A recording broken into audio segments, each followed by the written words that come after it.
kita dapat berkumpul di acara sore hari ini.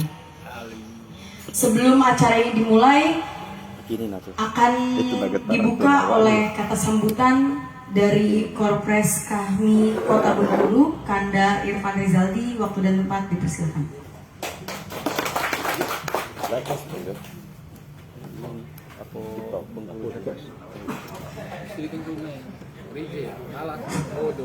Bismillahirrahmanirrahim. Assalamualaikum warahmatullahi wabarakatuh. Alhamdulillahirabbil alamin, wassalatu wassalamu ala asrofil anbiya'i wal mursalin wa ala alihi wa sahbihi ajmain, amma ba'du. Puji syukur atas kehadiran Allah Subhanahu wa taala, atas limpahan rahmat, berkah, hidayah dan karunia-Nya beserta kesehatan. Pada hari ini kita semua bisa berkumpul dalam kegiatan dari MD Kahmi Kota Bengkulu, yaitu terkait dengan acara tatap muka dan silaturahmi bersama, sedikit berdiskusi dan menyampaikan tentang ide-ide dan gagasan yang kita akan sepakati bersama-sama nantinya.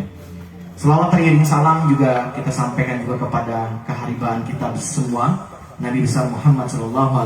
Allahumma sholli ala Sayyidina Muhammad wa ala ali Sayyidina Muhammad, beserta keluarga, para sahabat dan umatnya yang masih setia mengikuti sunnah beliau hingga akhir zaman nanti. Amin, amin, amin ya rabbal alamin. Yang saya hormati salah satu dari salah satu dari Presidium Kahmi Kota Bengkulu yang sekaligus hari ini juga hadir untuk menjadi pemantik dari kegiatan pada hari ini, yaitu Om Jack. Kalau saya biasanya Om Jack atau Mr. Jack, Kanda Jack Haryanto, sekaligus pemateri yang akan menjadi pemantik diskusi kita pada hari ini. Selamat datang Bang untuk di kegiatan pada hari ini di rumah bersama kita ya.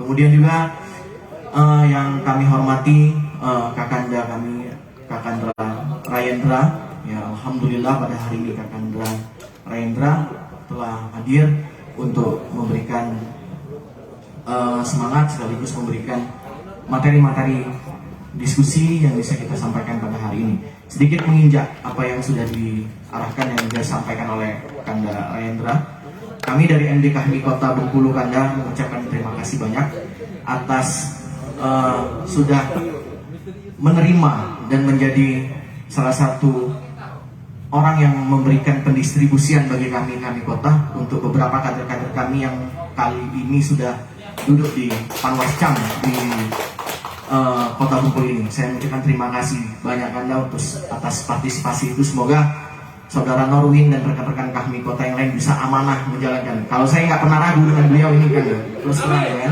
dari nilai perjuangan, dari nilai-nilai loyalitas dan totalitas, yang insya Allah dia akan siap terus untuk mendampingi Kanda di Panwascam Kota Bengkulu ini. Amin.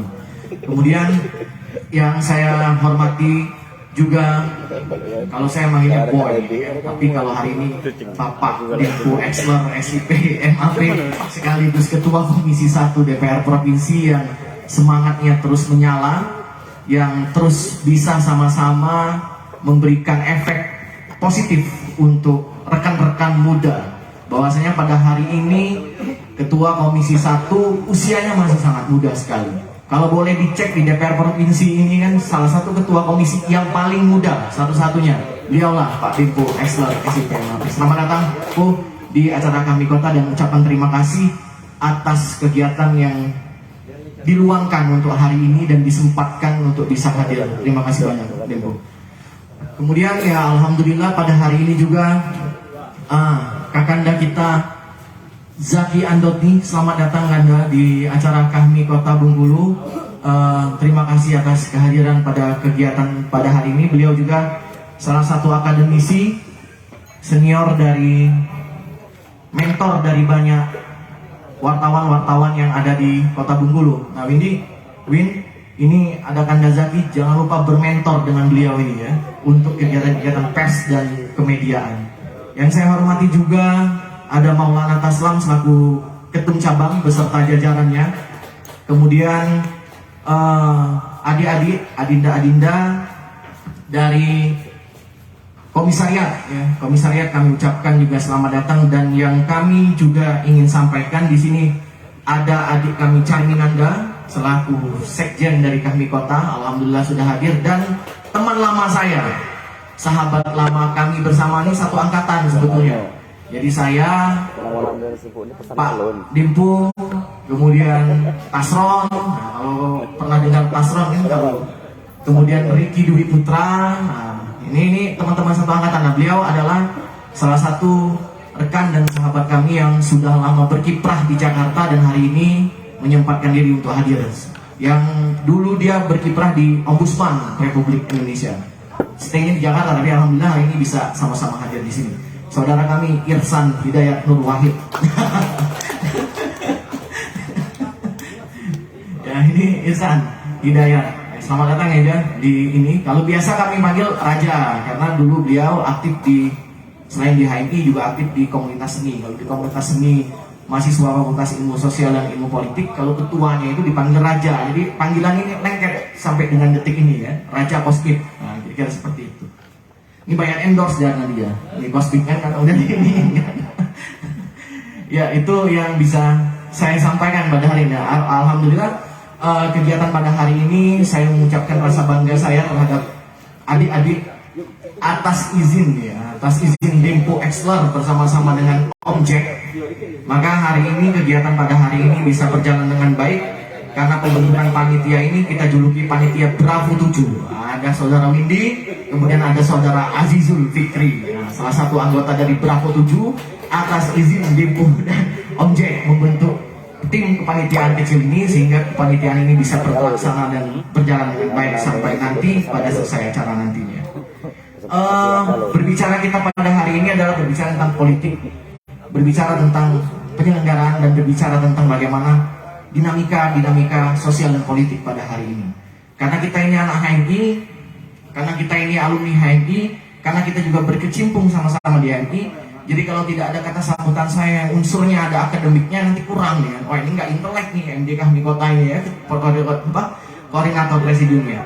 Jadi adik-adik sekalian, saya ingin sampaikan dalam teori ilmu sosiologis, aspek sosiologis itu dikenal ada dua hal. Yang pertama itu membentuk karakter orang itu ada dua. Yang pertama itu ada sosiologis secara primer gitu ya, ada sosiologis secara sekunder. Jadi kalau sosiologis secara primer, kalau teman-teman melihat sekarang, yang teman-teman lihat sekarang misalnya kalian minum atau makan menggunakan penangkangan, itu karena ada efek pembentukan karakter dan kebiasaan yang dibentuk oleh orang tua kita. Itulah namanya primer, lingkungan keluarga. Nah, kemudian ada juga sosiologis secara sekunder. Sosiologis secara sekunder ini adalah pembentukan karakter dari beberapa hal. Di antaranya adalah teman bermain, teman komunitas, dan teman kantor misalnya kayak gitu. Nah, pada hari ini kumpulnya kita di sini adalah untuk membentuk karakteristik dari kalian semua. Karena ketika kalian bertemu dengan Kak Zaki Antoni, bertemu dengan Om Jack, bertemu dengan Kanda Rayendra Firasa, dan bertemu dengan Dimpu, insya Allah karakter kalian akan terbentuk sebagai karakter yang pertarung dan petempur. Nah, kira-kira seperti itu. Karena sosiologi secara sekunder itu mampu membentuk karakteristik. Jadi sering-seringlah nih kalian ngumpul-ngumpul dengan para petempur dan petarung nih, biar kalian mampu menjadi orang-orang yang mempunyai fighting spirit yang luar biasa. Karena ini Kanda, di HMI ini kita ini sering lupa. HMI ini kan layaknya kita ini seperti petinju, ya kan, seperti pindu. Kita cuma tahu bagaimana kita diajari untuk memukul, tapi kita kadang lupa. Sebetulnya kita di HMI itu juga diajarkan bagaimana kuat dan tahan menerima pukulan. Karena seorang petinju tidak hanya mahir dalam memukul, tapi juga mahir juga untuk menahan kuatnya pukulan. Seperti itulah anak-anak HMI. Ya bisa. Terima kasih. Begitu yang ingin saya sampaikan. Permintaan maaf atas semua kekurangan, dan kepada Allah saya mohon ampun atas segala ucapan yang keliru dan salah. Wabillahi taufiq wal hidayah. Wassalamualaikum warahmatullahi wabarakatuh.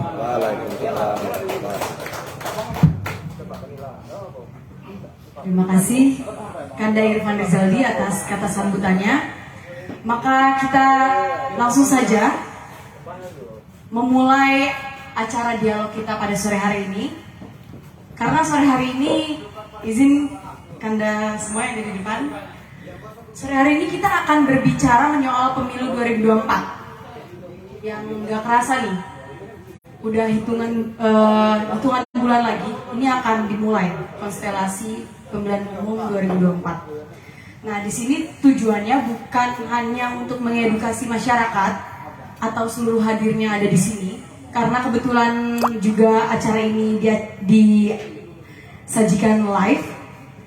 Tapi di sini juga untuk memberi arahan bagaimana memilih calon eksekutif dan legislatif yang terbaik sebagai bentuk dari perputaran demokrasi itu sendiri. Dan kiranya penting di sini kita bersuara bersama-sama untuk memberikan narasi bahwa pemilihan umum 2024 nanti akan berlangsung secara aman sebagaimana semestinya. Nah, dalam agenda kali ini MD Kahmi mengadakan agenda intelek semi formal. Kita berdialog, kita didatangkan kelima narasumber hebat kita, mulai dari penyelenggara pemilu itu sendiri, kedatangan praktisi hukum, kedatangan akademisi, dan juga anggota legislatifnya juga. Jadi MD Kahmi dalam menyambut pesta demokrasi nanti membawa tema dalam dialog ini adalah ciptakan pemilu aman, damai, dan tertib.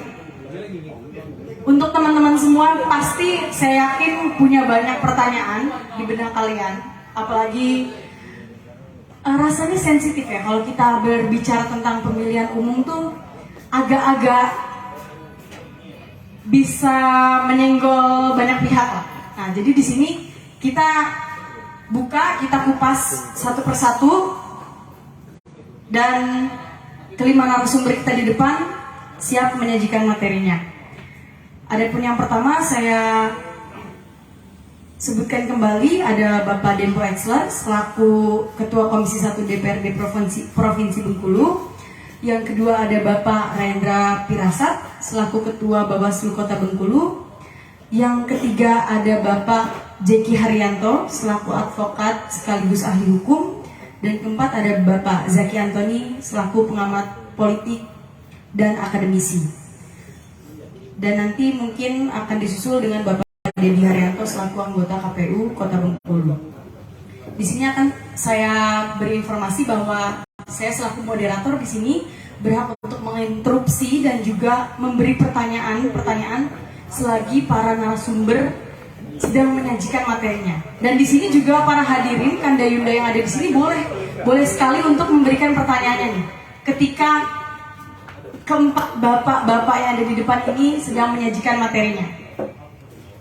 Oleh karena itu langsung saja kita buka penyajian materi yang pertama, mungkin dari penyelenggara pemilihan umum 2024 nanti, kepada Bapak Rayendra. Waktu dan tempat dipersilakan.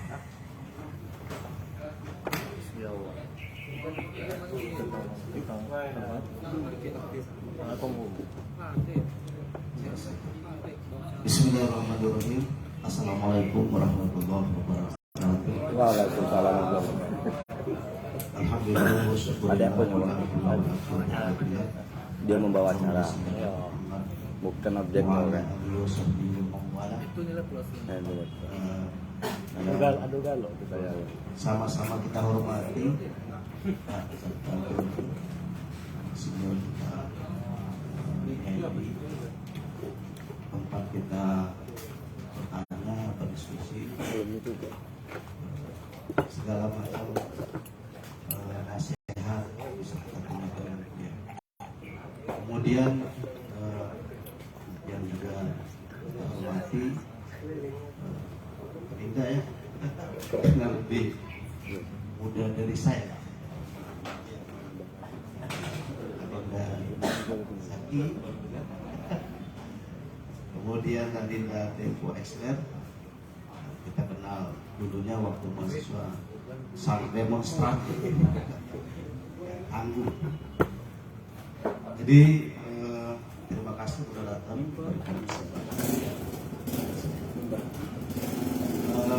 Pertama saya menyampaikan apresiasi yang amat pada teman-teman PPK. Sebenarnya apa yang dilakukan oleh teman-teman ahli itu sudah memberi memberikan peran yang besar, tidak hanya memberikan atau membantu peran dari penyelenggara pemilu dalam hal ini mensosialisasikan pemilu ke depan, tetapi apa yang dilakukan oleh teman-teman ahli adalah sebuah amanat atau keinginan dari hajat banyak orang banyak.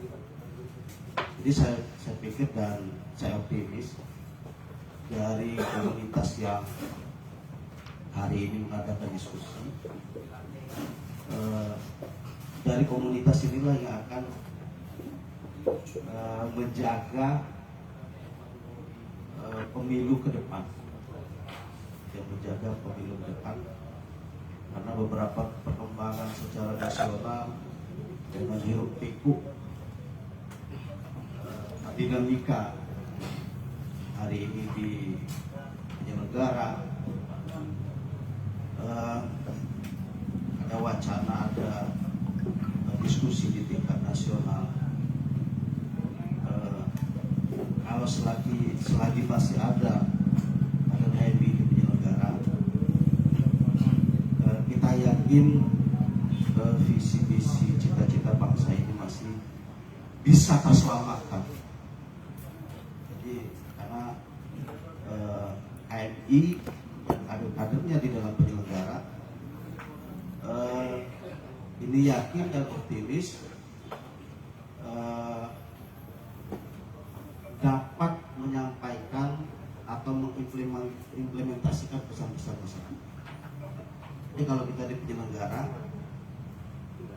kalau di KHI, dia sudah dipastikan tidak berafiliasi kepada partai manapun, sudah bisa dipastikan. Nah memang secara ideologis yang namanya independen kita sudah belajar dari dulu. Jadi jauh kita sebelum menjadi penyelenggara kita sudah belajar apa makna independen, baik secara teoritis maupun filosofis. Jadi saya berkeyakinan dari ruangan yang sederhana ini untuk Kota Bengkulu, semangat kita untuk mewujudkan pemilu yang damai, aman dan selanjutnya itu bisa terwujud dimulai dari ruangan yang pertama. Kemudian yang selanjutnya, Anda dan Yunda dan adik-adik sekalian, kalau kita ingin mewujudkan pemilu yang damai, ya, aman dan tertib, sebenarnya sudah pesan universalnya sudah ada di dalam Undang-Undang Dasar. Ini sedikit berteoritis seperti itu di dalam pasal 22E Undang-Undang Dasar, bahwa pemilu diselenggarakan secara langsung, umum, bebas, rahasia, jujur dan adil, ya, setiap 5 tahun sekali. Jadi selain ada nilai normatif, asas normatif yang harus dilaksanakan, harus dipatuhi, ada juga makna normatif secara periodik, bahwa pemilu itu harus dilakukan secara 5 tahun sekali. Jadi kalau ada isu penundaan ataupun sebagainya, saya kira sangat sulit dan rumit seperti apa mendudukkannya, karena Undang-Undang Dasar ini sebagai konsensus bersama, ya, itu mau tidak mau harus kita taati agar kita ini tidak menjadi pengkhianat di dalam bernegara pendukung Pak Yusril misalkan. Hal itu bersiko sekali kalau Undang-Undang Dasar pasal 22 itu tidak diimplementasikan, sangat berisiko. Jadi di pasal 22 ini jadi landasan normatif inilah yang menjadi atau sumber dari segala sebuah implementasi pada saat pemilu, baik dalam konteks teknis, ya, dalam hal ini KPU misalkan, kemudian dalam hal penegakan hukum di Bawaslu. Nah, yang paling penting dan penyelenggara sangat berkepentingan dalam mewujudkan azas pemilu ini ada pada, artinya tidak, bukan berarti semua azas normatif itu tidak penting, tetapi dalam konteks penyelenggara azas normatif mewujudkan keadilan itu secara teoritis ranahnya ada di penyelenggara pemilu, misalkan KPU ataupun Bawaslu, bagaimana melayani peserta pemilu, ya, ini secara hak dan kewajibannya sama, secara adil, ya, secara adil, tidak terjebak dengan kepentingan, tidak terjebak dengan isu-isu sara misalkan. Ini tidak terlepas dari itu. Maka kewajiban penyelenggara pemilu mewujudkan keadilan adalah sesuatu yang final. Sesuatu yang final. Nah, bagaimana peran penyelenggara pemilu dalam mewujudkan pemilu yang berkeadilan? Nah,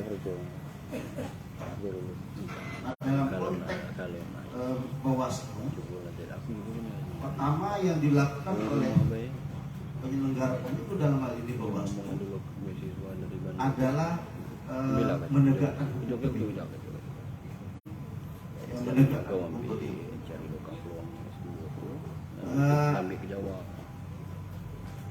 Apapun yang dilakukan oleh Bawaslu, ya, dalam rangka pencegahan, penindakan, ini adalah semata-mata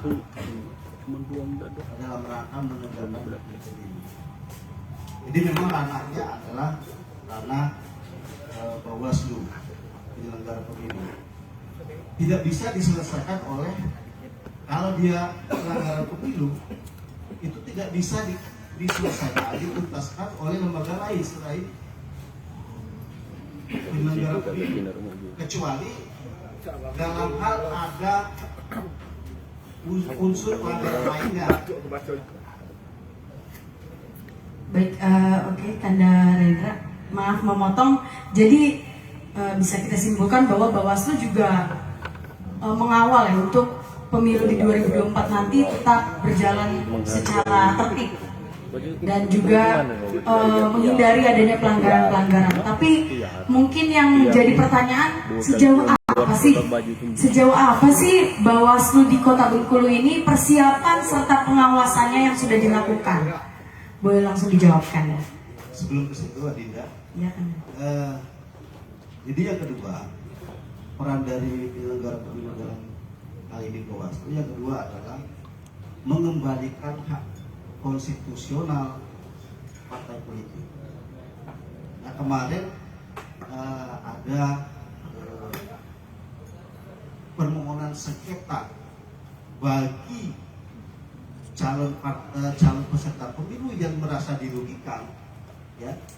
Jadi calon peserta pemilu itu bisa mengajukan sengketa ke Bawaslu, bisa mengajukan sengketa ke Bawaslu. Misalnya kita sebutkan aja ya, Partai Umat itu mengajukan sengketa ke Bawaslu, kemudian dimediasi oleh Bawaslu dan menemukan kata-kata sepakat, kemudian diperbaiki apa yang menjadi keinginan dari partai tersebut, kemudian KPU bisa menerima, bisa mengakomodir, kemudian dilaksanakan langsung kesepakatan itu, dan akhirnya bisa mengembalikan, ya, bisa dikembalikan hak konstitusional dari partai politik. Nah, paling tidak dua itu yang dilakukan oleh Bawaslu. Yang pertama penegakan hukum pemilu, dan yang kedua mengembalikan hak konstitusional dari kemudian menyangkut dengan pertanyaan Adinda yang sudah dilakukan oleh Bawaslu.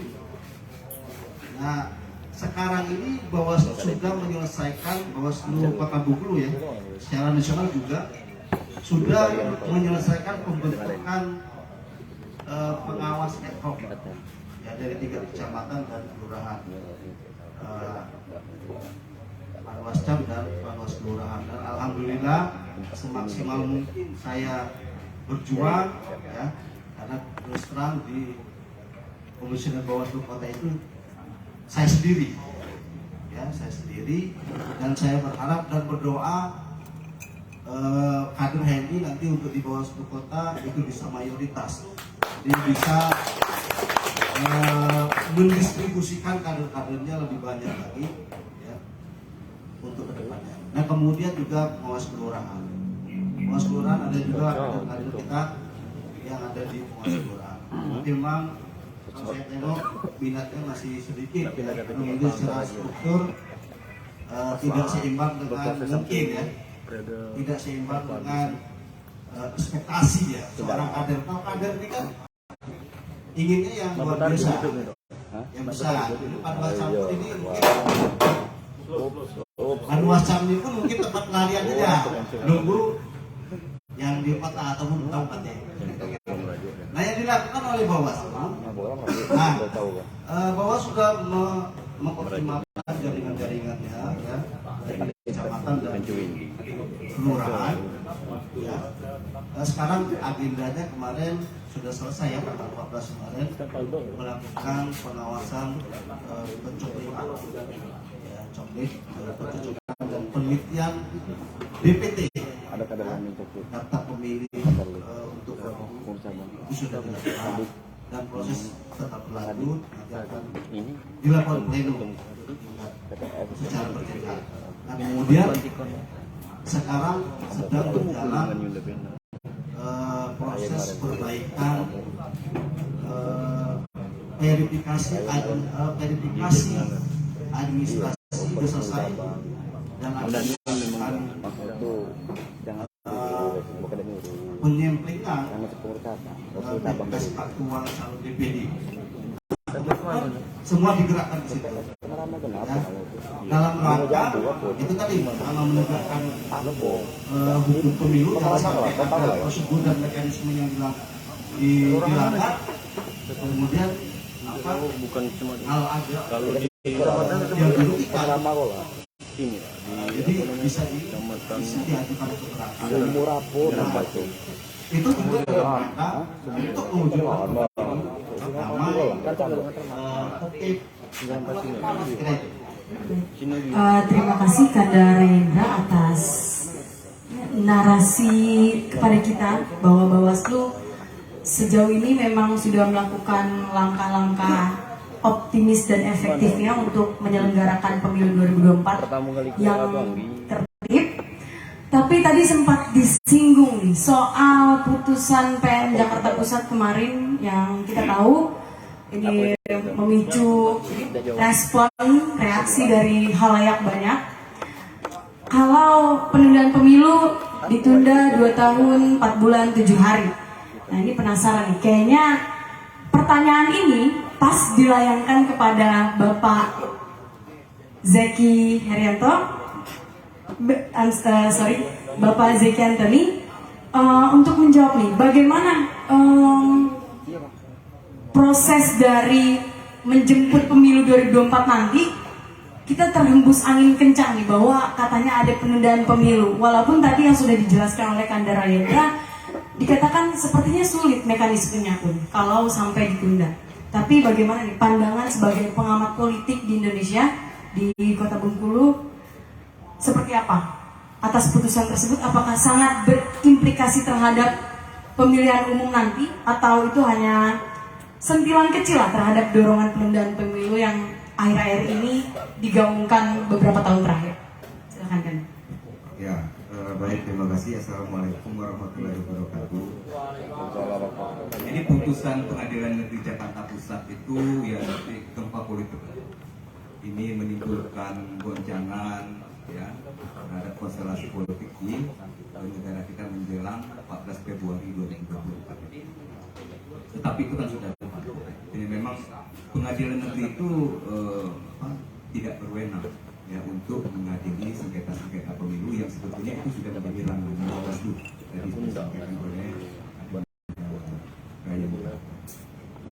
Karena begini, kita ini sebetulnya kalau kita bicara dalam sistem bernegara, sebetulnya kan hanya ada dua, otoriter atau demokrasi. Hanya dua itu saja pilihan. Nah, kita itu sudah terlanjur memilih demokrasi sebagai model kita bernegara, ya, dengan segala kekurangan dan kerumitan. Ya. Ketika itu sudah menjadi pilihan kita ingin bernegara, ingin berdemokrasi, bukan otoriter lagi seperti Orde Baru, maka segala konsekuensi dari kekurangan-kekurangan demokrasi itu kita harus legowo menerima. Termasuk misalnya kekurangan dampak efek yang ditimbulkan dari demokrasi langsung ini, ya, money politik itu adalah konsekuensi dari negara demokrasi. Nah, soal putusan itu, ya, Pengadilan Negeri itu kan di bawah lingkup Mahkamah Agung, ya. Mahkamah Agung itu bukan yang tertinggi di dalam sistem hukum kita. Mahkamah Agung itu ada yang melahirkan. Siapa yang melahirkan? Konstitusi. Konstitusi kita itulah yang melahirkan pembentukan Mahkamah Agung. Jadi di dalam konstitusi, di dalam pasal 22E itu sudah dikunci bahwa pemilu itu dilaksanakan sekali di dalam 5 tahun. Tidak ada ruang untuk melakukan penundaan pemilu di dalam konstitusi kita. Ya. Tidak ada istilah PLT presiden. Kalau di level kepala daerah kita bisa ada penundaan atau itu bisa caretaker kepala daerah. Seperti sekarang di Benteng misalnya. Presiden tidak ada sejarah kita punya PLT presiden. Oleh karena itu pesta demokrasi yang sudah dikunci di dalam pasal 22E Undang-Undang Dasar 1945 itu sudah saklek harus dilaksanakan. Kecuali misalnya ada situasi-situasi yang memang sangat super darurat, ya. Tapi di Indonesia itu tidak terjadi. Kita tidak seperti di Rusia dan Ukraina yang sekarang dalam posisi perang. Ya. Itu yang pertama. Yang kedua, ya, pemilu ini, ya, terkait dengan kepentingan-kepentingan. Ya. Apa kepentingan jangka pendek dan kepentingan jangka panjang. Oleh karena itu, kalau ada pihak-pihak yang ingin melakukan penundaan pemilu ini, ya, sebetulnya kan sudah bisa dibaca, ya. Ada orang-orang yang berkepentingan memang untuk menyelamatkan kepentingan pasca rezim Jokowi, ya, setelah 10 tahun ini. Ada program-program jangka panjang, ya, yang itu memang harus diselamatkan karena ini sudah terlanjur banyak investasi politik yang memang harus diselamatkan oleh pihak-pihak tertentu. Oleh karena itu, mereka berkepentingan agar kekuasaan ini bisa langgeng, ya. Walaupun yang jadi presiden itu bukan Jokowi lagi, tetapi paling tidak yang jadi presiden ke depan itu tetap adalah kelompok-kelompok yang memang pro untuk melanjutkan program-program Jokowi. Nah, oleh karena itu, ini sebetulnya sudah bisa dibaca. Tapi tanggal 14 kemarin saya baca berita, ya, itu sudah KPU, Bawaslu, ya, dan di unsur pemerintah itu sudah menyepakati tidak akan melaksanakan putusan Pengadilan Negeri Jakarta Pusat untuk melakukan penundaan. Pemilu tetap dilaksanakan 14 Februari 2024. Ya. Tapi ini kan di atas kertas. Kita tidak tahu perkembangan ke depannya. Karena kalau sebetulnya upaya untuk menunda pemilu itu melalui gerakan-gerakan politik yang lain, ya, yang itu kemudian memancing aksi demonstrasi mahasiswa di seluruh Indonesia, sekarang polanya diubah dengan menggunakan instrumen demokrasi, ya, yudikatif itu sebagai alat, ya, untuk menunda pemilu. Jadi putusan pengadilan negeri Jakarta Pusat itu kan ada putusan yudikatif. Jadi sekarang ada indikasi ingin mempergunakan alat-alat negara ya untuk mengambil legalitasnya untuk melakukan penundaan itu. Ya, karena itu kita memang seluruh elemen infrastruktur politik ini pressure group ini seperti ini kan infrastruktur politik. Dia harus bekerja maksimal sampai menjelang pelaksanaan pemilu. Ya. Supaya apa? Kalau tidak ada pengawalan yang ketat dari unsur-unsur pressure group, mahasiswa, pers dan sebagainya ini ya, upaya-upaya itu bisa jadi kita nggak bisa menjadi kenyataan ya. Karena sekarang ada indikasi ingin menggunakan segala cara. Apa indikasi? Ya sekarang pengadilan lembaga yudikatif dijadikan sebagai alat untuk memperjuangkan atau menyalurkan aspirasi politik, melanjutkan kepemimpinan ya rezim yang sudah 10 tahun ini untuk bertahan untuk periode berikutnya. Nah sekarang ini harus upaya-upaya seperti ini harus ada perlawanan dari civil society ya. Karena sekarang hakikat demokrasi itu adalah yang berdaulat itu adalah rakyat. Karena itu istilahnya the government from the people, by the people and for the people. Dari rakyat untuk rakyat, bukan dari rakyat untuk penguasa. Kalau dari rakyat untuk penguasa itulah otoriter. Kita nggak memilih sistem otoriter sebagai cara kita bernegara. Kita memilih demokrasi sebagai cara kita bernegara. Nah, salah satu ya, ciri negara demokrasi itu ada pemilu yang berkala, ada perlindungan hak-hak asasi manusia, ya, ada pengawasan rakyat di situ, ada fungsi pers untuk melakukan kontrol. Jadi para pemegang kekuasaan sekarang sebetulnya mereka ini adalah pelayan-pelayan rakyat. Yang berkuasa itu adalah rakyat, ya, bukan pemerintah, ya, bukan pula para yang mengemban amanah sekarang. Mereka oleh karena itu apa yang menjadi aspirasi dan suara rakyat itulah yang harus dijalankan oleh pemerintah. Itulah yang harus dijalankan oleh pemegang kekuasaan. Karena begitu ada ketimpangan, rakyat ingin A tapi penguasa ingin B, yang terjadi adalah revolusi. Inilah penjelasan kenapa sampai terjadi peristiwa 98 ya. Karena waktu itu gap antara elit dan rakyat itu sudah semakin jauh. Ya. Saya ingat misalnya seorang profesor dari Belanda, Profesor Tim Bergen, dia mengatakan bahwa the size of the gap between the rich and the poor, ya, times the extent of awareness of the poor of the gap, ya, equal the degree of violence which can be anticipated. Jadi sebetulnya apapun kezoliman yang terjadi pada sebuah negara, betapa luasnya perbedaan antara yang kaya dan yang miskin, tapi kalau tingkat kesadaran masyarakat di negara itu nol, hasilnya tetap nol. Ya. Apapun peristiwa kalau dikali dengan nol, hasilnya tetap nol.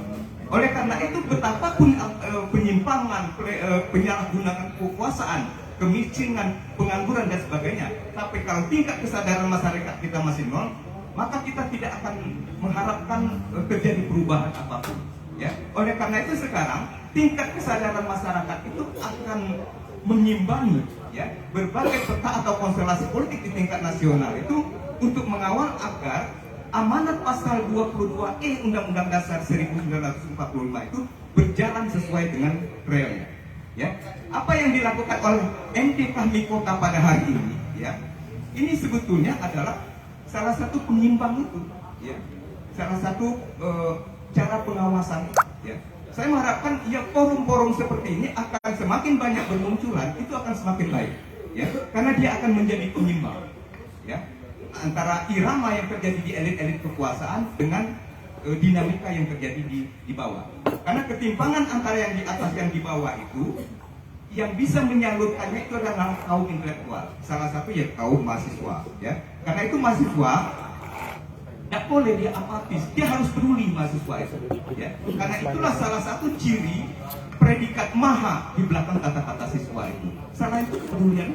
Ketika mahasiswa itu sudah tidak peduli lagi dengan apa fenomena yang terjadi dalam kehidupan kita berbangsa dan bernegara, ketika itulah predikat maha itu hilang.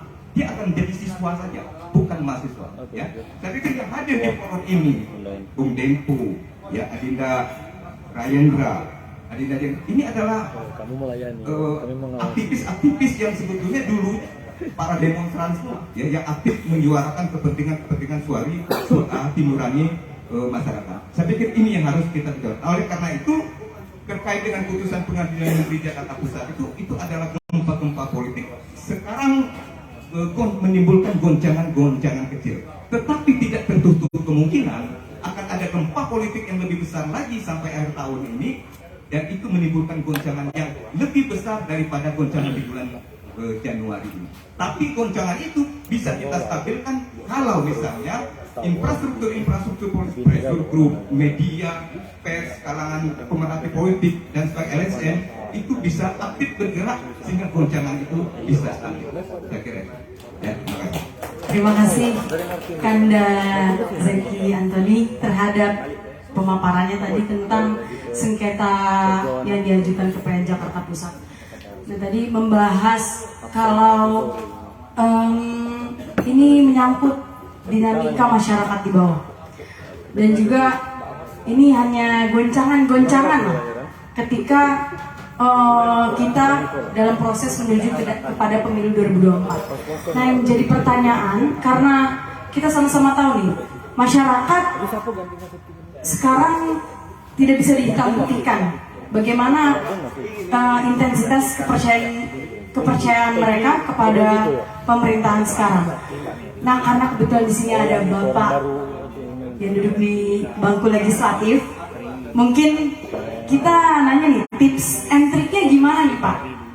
Trik strategi untuk menambahkan partisipasi masyarakat supaya tertarik, supaya kita menjual branding kita tuh oke. Supaya masyarakat tidak terus isu gitu Pak.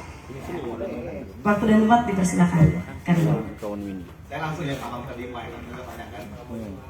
Saya ini paling bungsu nih, saya ini dulu ya, ada saya semua. Kalau soal teras, saya lah anak itu yang paling bagus teras di tingkat indikatif seperti ngomong tadi.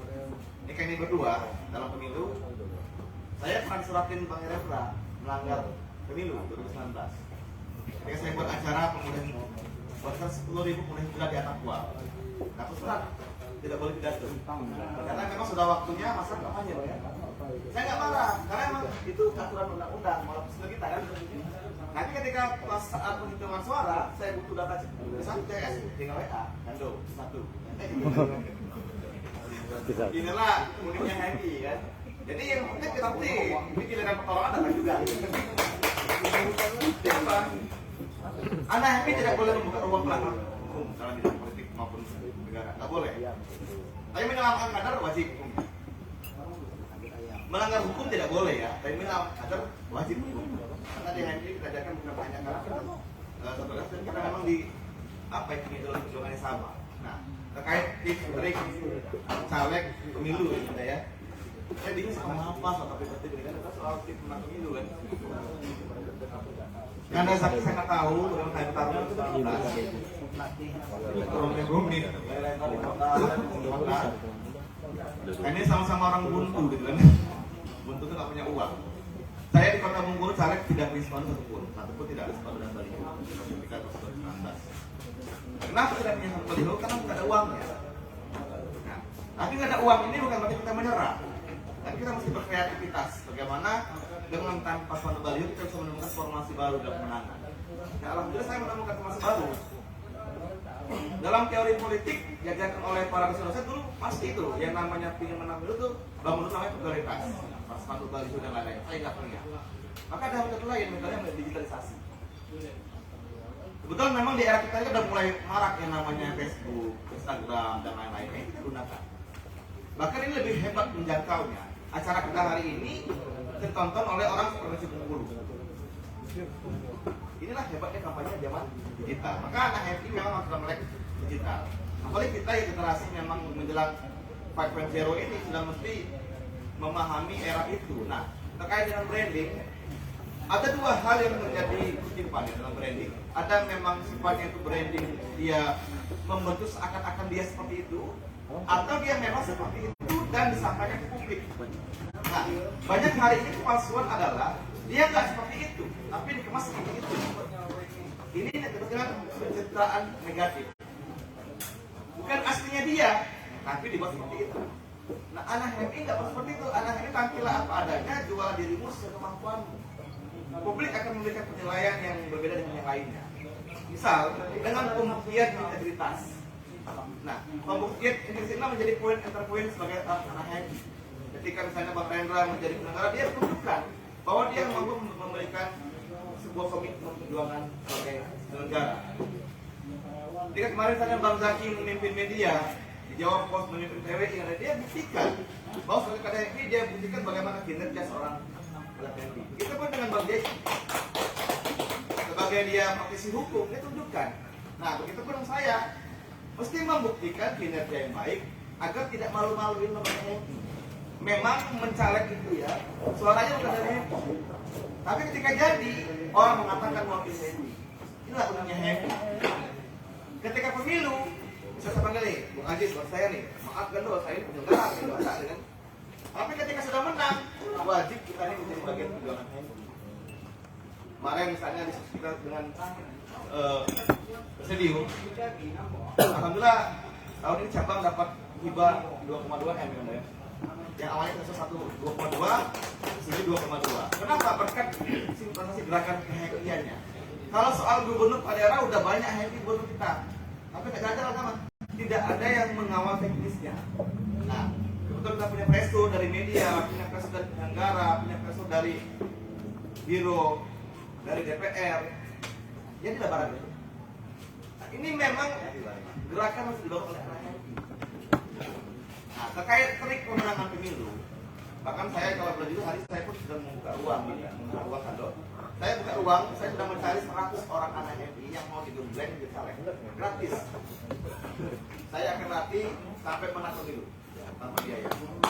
Nanti saya belajar. Gitu loh, siap aja tuh siap digembleng, jangan cuma enaknya baik gitu kan.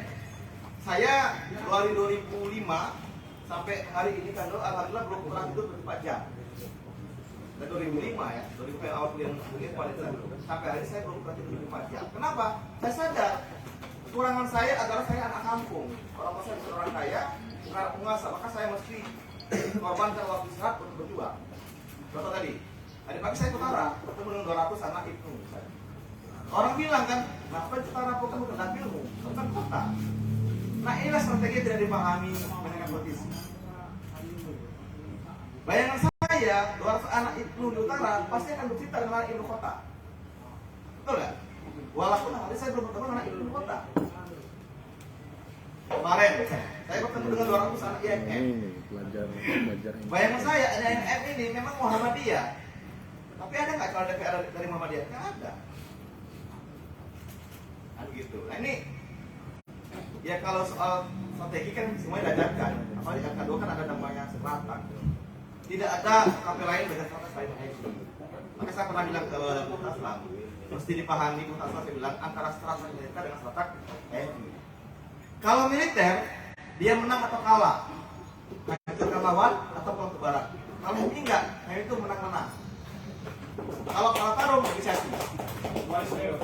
Misal, kita punya 4 kader mau daftar KPU.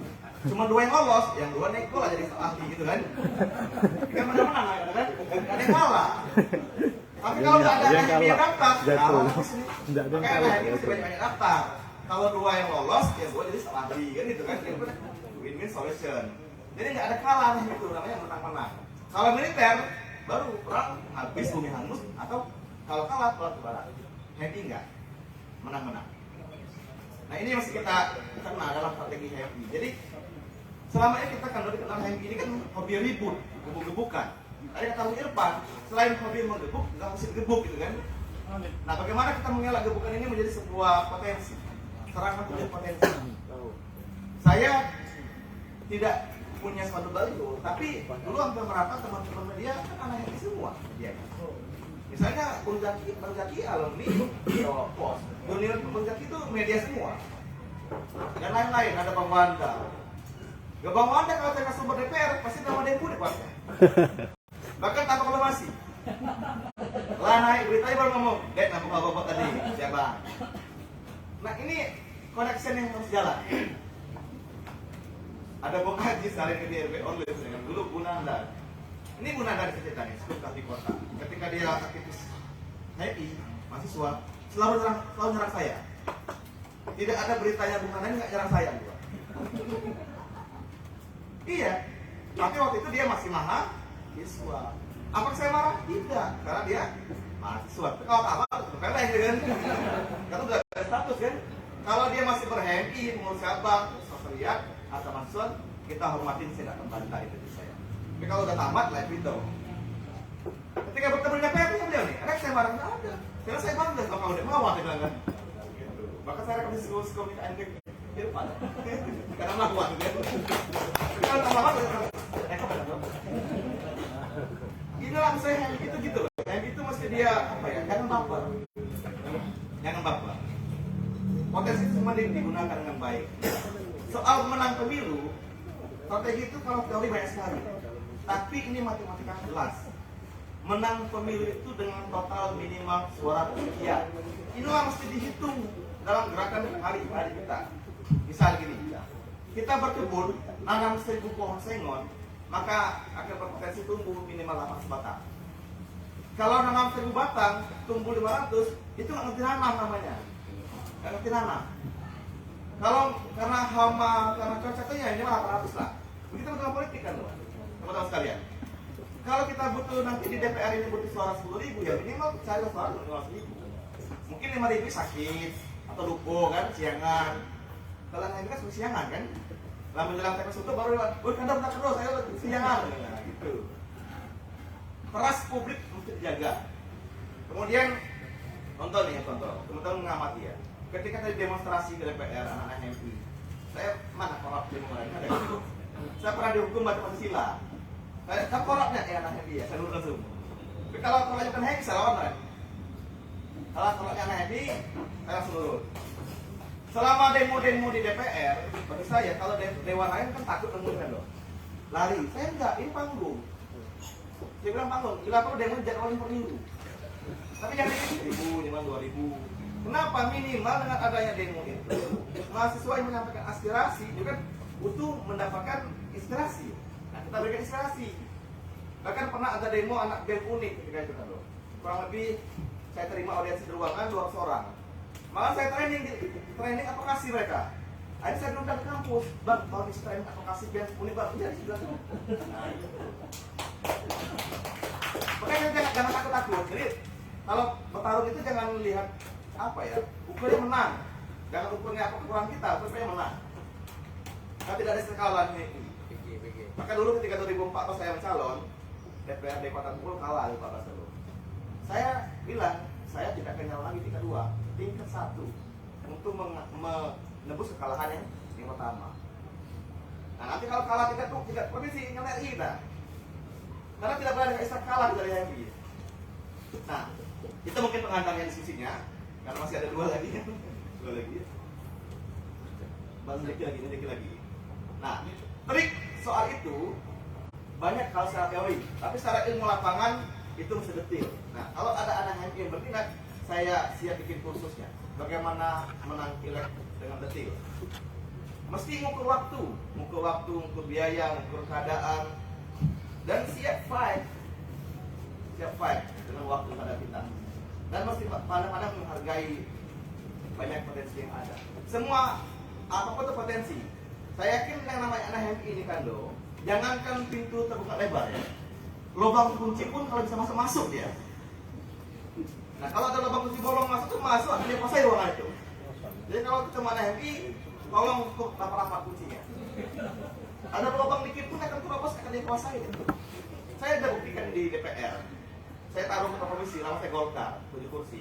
Lawan Pak Sumardi, saya bilang, ini Pak Sumardi bukan HMI, kalah sama saya. Saya 2 kursi menang ke komisi. Bayangin tuh, itu apa? Bekas otak HMI. Saya telepon teman-teman HMI yang di Golkar. Saya cari data kan loh, data bahwa Pak Darmawan saya dulu katanya pernah kuliah HMI. Saya temuin dia, kan do Golkar kan, HMI kan, iyo. Mari kan bukan HMI kan dong, saya ini HMI, saya bilang kan. Bisa kan no? Relakanlah komisi 1 itu demo HMI yang menggal mereka semua dia bukan HMI menggal. Jubirnya, itu langsung mengumumkan kepada Pak Sumardi gitu kan. Jadi sebenarnya saya menang ke Komisi 1 kemarin itu bukan karena saya hebat, karena memang Golkar mau menjadikan Sumardi.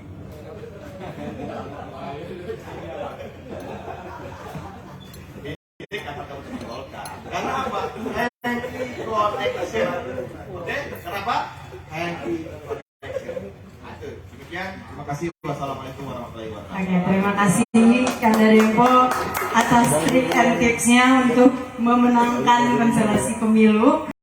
Tadi kalau kata beliau melanggar hukum itu nggak boleh, yang paling saya highlight tuh melanggar hukum itu nggak boleh, tapi menyelamatkan kader wajib hukumnya. Oke, terlepas dari itu, tadi udah dijelaskan buat Kanda, Yunda, Adinda di sini juga mungkin kan ini sangat bermanfaat ya, informasi dan juga penyajian materi dari narasumber kita yang ada di depan. Tapi penasaran juga nggak sih, apa sih kategori-kategori pelanggaran dalam pemilu itu?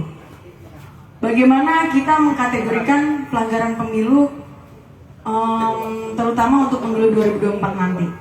Nah, untuk itu Kanda Jeki Haryanto dipersilakan untuk memberikan pencerahan. Terima kasih moderator. Bismillahirrahmanirrahim. Assalamualaikum warahmatullahi wabarakatuh. Saya juga tidak mau kadimah karena tadi udah panjang, biar efisiensi waktu juga. Dan kalau bagian terakhir ini kan biasanya sudah mulai agak menurun stamina kawan-kawan. Jadi saya nyarankan agar serumpun lagi kopinya. Jadi saya dilontar pertanyaan oleh moderator ini berkenaan dengan pelanggaran-pelanggaran. Kalau di pemilu itu pelanggarannya ada bermacam-macam, ada yang bersifat administratif dan ada yang bersifat pidana pemilu juga. Nah, ini memang setiap penyelenggaraan pemilu pasti akan terjadi.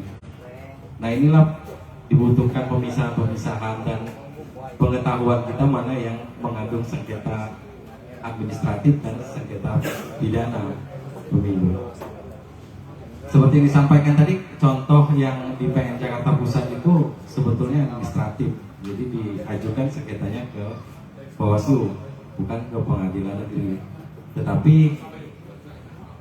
dalam perspektif hukum, ketika sudah berproses dan ada putusan pengadilan, maka wajib sifatnya menghormati putusan pengadilan. Tapi kalau sudah inkrah, nah, putusan PN Jakarta Pusat itu belum inkrah, masih diajukan banding oleh pihak KPU. Nah, yang menarik adalah pemilu 2024 ini adalah pemilu yang paling pemilu keseluruhan ya, pemilu serentak dan keseluruhan. Kalau 2019 dulu masih ada tidak keseluruhan. Kalau di pemilu 2024 ini keseluruhan. Jadi kalau tidak salah saya yang kita lakukan itu pemilihan presiden, kemudian ada 570 sekian DPR, ada 22.000 sekian DPRD, 17.000 DPRD kabupaten kota, 33 kepala daerah, 400 sekian bupati, dan ada 90 wali kota. Nah, ini pemilu serentak di 2024. Walaupun waktu dipisah, ada yang Februari, ada yang September kalau tidak salah. Nah, berkaca dari pengalaman-pengalaman yang lalu berkenaan dengan penyelenggaraan pemilu serentak ini, sudah pasti banyak menimbulkan persoalan-persoalan yang seharusnya bisa diatasi di pemilu 2024 ini. Sebagaimana kita ketahui, penyelenggaraan pemilu ini menentukan konflik hukumnya nanti. Misalnya contoh di pemilu 2019 lalu itu banyak penyelenggara KPU itu yang kelelahan, bahkan ada korban jiwa waktu itu. Nah, dalam kondisi kelelahan bisa saja mereka tidak mencatat C1, ini contoh saja. mengisi form C1 misalnya, ada yang tertinggal atau karena ada kejadian kelelahan pingsan dan sebagainya. Ini akan menyebabkan problem nanti pada akhirnya berkenaan dengan perolehan suara, berkenaan dengan C1. Nah, berkaca dari itu tentu kalau undang-undang pemilu ini hanya mengatur undang-undang pemilu ya, undang-undang pemilu dia ini ada undang-undang pemilu, undang-undang presiden, pemilihan presiden, ada undang-undang pemilu kada. Kalau di undang-undangnya ini masih digunakan aturan yang lalu, tidak menerbitkan aturan yang baru berkenaan dengan undang. Tapi undang-undang ini kan umum saja. Teknis, peraturan teknis ini akan ditentukan oleh penyelenggara sendiri. Jadi KPU menerbitkan peraturan KPU, Bawaslu menerbitkan peraturan Bawaslu, DKPP pun begitu, menerbitkan peraturan DKPP untuk etik. Nah, pengalaman 2019 ini harus mampu menjawab persoalan-persoalan yang nanti akan muncul di pemilu 2024. Jadi berkenaan dengan tema hari ini juga ada kaitan dengan aturan-aturan nanti yang akan diterbitkan oleh KPU penyelenggara ya, KPU, Bawaslu, dan etik di DKPP. Nah, kemudian ada juga, kalau tadi ada gempa tadi disampaikan oleh Kanda Zaki, ada juga persoalan sekarang yang masih berproses di MK. Ini mempengaruhi juga konstelasi. Saya pikir ini yang sedang berproses di MK ini soal sistem pemilunya, apakah terbuka dan tertutup. Kalau yang 2014, yang 2019 lalu itu proporsional terbuka, yang sekarang kemudian diuji kembali dan meminta bahwa pemohonnya meminta pemilu 2024 ini tertutup. Sedangkan perangkat yang disiapkan sekarang itu adalah perangkat untuk proporsional terbuka. Nah, kenapa jadi ketika hasil ini keluar dan berbeda dengan itu, ya pasti akan penyelenggara akan harus bekerja keras untuk menyesuaikan ya, merevisi mungkin aturan-aturan berkenaan dengan perbedaan antara sistem yang akan berlaku di pemilu 2024. Begitu juga soal sengketa-sengketa, kalau berkenaan dengan hukumnya, sengketa-sengketa. Kalau di proporsional terbuka mungkin ada sengketa antar caleg.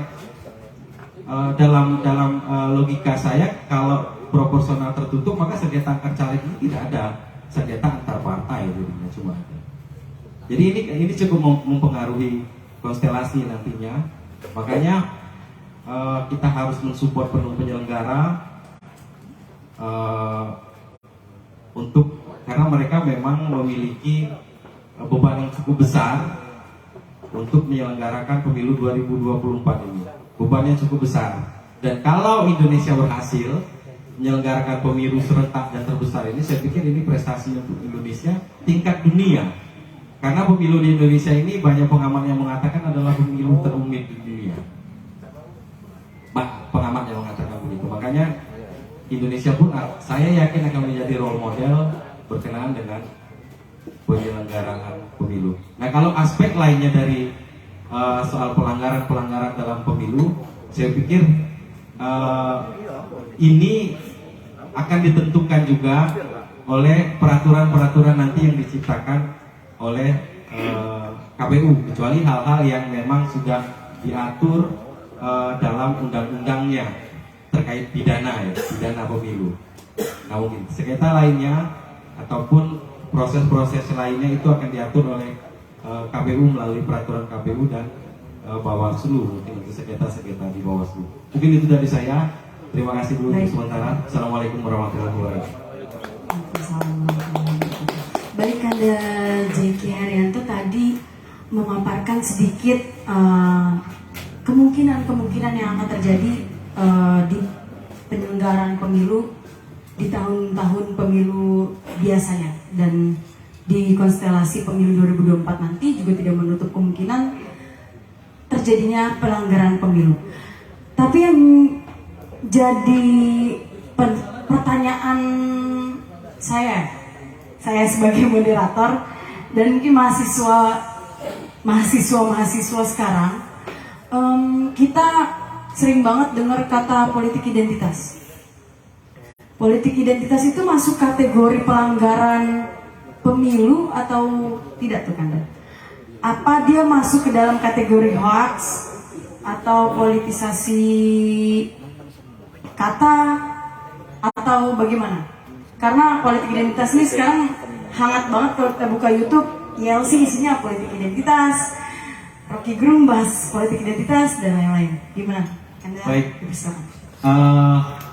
Politik identitas sebenarnya pengamat politik yang lebih pas untuk menjawab. Saya dari sisi hukumnya saja. Jadi ini tergantung dulu isunya apa kalau politik identitas. Sebagaimana kita ketahui, kalau isu yang disampaikan dalam politik identitas itu mengandung sara, ya pasti ada pelanggaran, kan begitu. Bahkan ada pelanggaran pidana kalau politik identitas mengedepankan sara, jelas mengedepankan sara. Makanya kontennya dulu apa, politik identitas itu seperti apa formatnya, karena umum terjadi bahwa seseorang misalnya ingin mencapai sesuatu, dia memaksimalkan semua potensi, ya mungkin termasuk menggunakan politik identitas, kan begitu. Cuma dia juga tidak begitu bodoh untuk melakukan politik identitas yang melanggar hukum. Pasti akan dibungkus dan dibalut dengan hal-hal yang untuk menghindari jerat hukumnya. Makanya kalau pertanyaannya melanggar atau tidak, lihat kontennya dulu. Kalau bisa spesifik, misalnya kan, disampaikan politik identitasnya seperti apa, ya saya pikir bisa ditentukan. Artinya politik identitas sah-sah saja selama tidak melanggar hukum pemilu gitu. Kalau sah-sah saja, saya sebetulnya yang lebih pas menjawab dia orang politik. Okay. Kalau saya kan dari sisi hukum, ketika dia melanggar, ya harus diproses. Oke, Kanda, terima kasih. Tapi sebelum kita lompat ke Kanda Zaki Antoni, mau nanya Kanda Dempo dulu nih. Politik identitas itu kalau di ranah politisi penting nggak? Gimana tuh Kanda? Saya pribadi anggap Permisi bang, kita angkat bang. Iya bang. Kenapa? Orang tanpa identitas punya karakter. Punya karakter. Kemari ikut, ini ikut, layak. Kayak pengamalan di jalan. Maka seorang posisi mesti punya karakter, punya identitas. Apa kan pengenal diri kan? Kamu kenal pakai apa? Contohnya saya bilang, saya orang Marawa. Marawa itu dikenal orang gentle. Siap taruh di depan. Boleh dong, tapi nggak boleh mengatakan suku lain. Dulu misalnya Hitler bilang, suku Arya adalah suku terbaik dunia, maka Jerman harus bangkit. Jerman menguasai dunia akhirnya. Begitu benar ini, suku Melayu adalah suku terbesar dunia, maka Indonesia harus bangkit. Tahu suku lain, yang nggak boleh itu merendahkan suku lain. Kalau bicara suku, identitas, apa sih identitas saya? Saya anak muda, saya suka belajar. Saya berteman dengan aktivis, saya berteman dengan anak milenial. Saya bergaul dengan teman-teman kalangan tua juga. Saya menerima semua pihak bersama-sama. Itu identitas. Yang nggak boleh itu dia menyepi tanpa identitas. Kalau dikatakan politik itu nggak benar, benar. Yang nggak benar pada melanggar atas hukum. Yang nggak boleh itu adalah politisi melanggar undang-undang pemilu. Nggak boleh. Nggak boleh. Karena tidak ada dalam undang-undang pemilu itu mengatakan bahwa tidak boleh mengatakan sesuatu lebih baik, nggak ada. Nggak ada pasal yang mengatakan bahwa politisi tidak boleh ngomong agama lebih hebat, nggak ada pasalnya. Nggak ada pasalnya. Maka saya setuju bahwa seorang politisi wajib punya identitas. Kalau kata Kanda Dempo, politik identitas itu wajib untuk seorang politisi karena untuk menyorot nih karakter dari politisi itu seperti apa dan membuktikan bahwa politisi itu punya karakter atau pendirian lah. Tapi gimana nih tanggapan dari Kanda Zaki Antoni tersendiri gimana tentang politik identitas? Karena gak semua politik identitas itu bisa dicerna mentah-mentah kan. Edukasi ke masyarakatnya bagaimana supaya kita masyarakat dapat memilah-milah apa saja yang boleh kita bendung dan bisa kita terima. Langsung saja Kanda. Ya, politik identitas ini kan muncul ya istilah politik identitas setelah pilkada DKI 2017 ya tahun. Karena waktu itu untuk mempertentangkan ya, karena ada salah satu maka Ahok mempersoalkan Al-Maidah 51 dan sebagainya, sehingga pada itu membuat masyarakat DKI itu terbelah dua ya. Tapi begini ya, tadi sudah sampaikan oleh Adin Sampo, politik itu memang para politisi harus menampilkan identitasnya memang ya. Realitas politiknya ketika dia misal bersilaturahmi, bertatap muka, dia pasti akan memperkenalkan, menunjukkan identitas dia. Saya dari daerah ini, agama ini, ya, agama Islam, ya, tinggal di sini. Itu kan memperkenalkan diri, ya. Dan dari situlah sebetulnya dia bisa meraih simpati dan dukungan, ya. Kemudian diikuti identitas itu dengan program-program visi dan misi. Dalam konteks itu, artinya politik identitas itu sebuah realitas. Ya, sebuah kenyataan politik identitas itu. Nah, tapi kemudian menurut saya penafsiran yang negatif kata politik ada ketika mempolitisasi agama, mempolitisasi suku, agama, ras dan golongan untuk kepentingan pribadi. Disitulah pada saat dia sudah agak bergeser ranahnya, ya, dengan menyangkut pelanggaran-pelanggaran, misalnya jangan pilih agama itu misalnya, atau misalnya mengadu domba antar suku dan sebagainya. Artinya dia memperalat identitas, kemudian mengadu domba, kemudian menyebarkan ujaran kebencian, menyebarkan kabar bohong dan sebagainya, sehingga menimbulkan, membangkitkan kebencian terhadap suku tertentu, membangkitkan kebencian terhadap agama tertentu, membangkitkan kebencian terhadap golongan-golongan tertentu. Ketika itu yang terjadi, itu sebenarnya ranahnya sudah bergeser pada ranah hukum. Tapi pada tataran ide, politik itu memang harus menonjolkan identitas.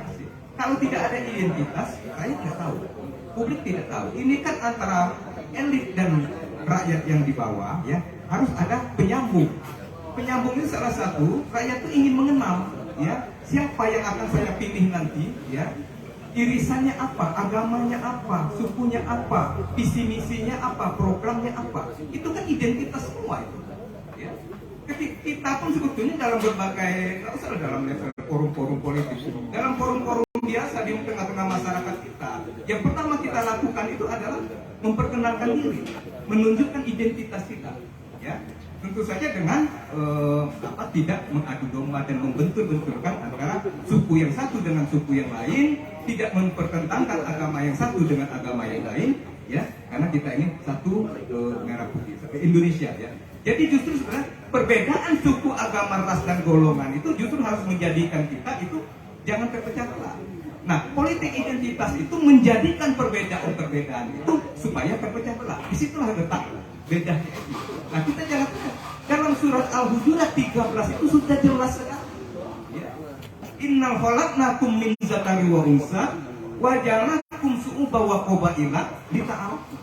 Ya, kami jadikan kamu seorang laki-laki dan seorang perempuan, dan kami jadikan kamu berbangsa-bangsa dan bersuku-suku supaya kamu itu saling mengenal satu sama lain.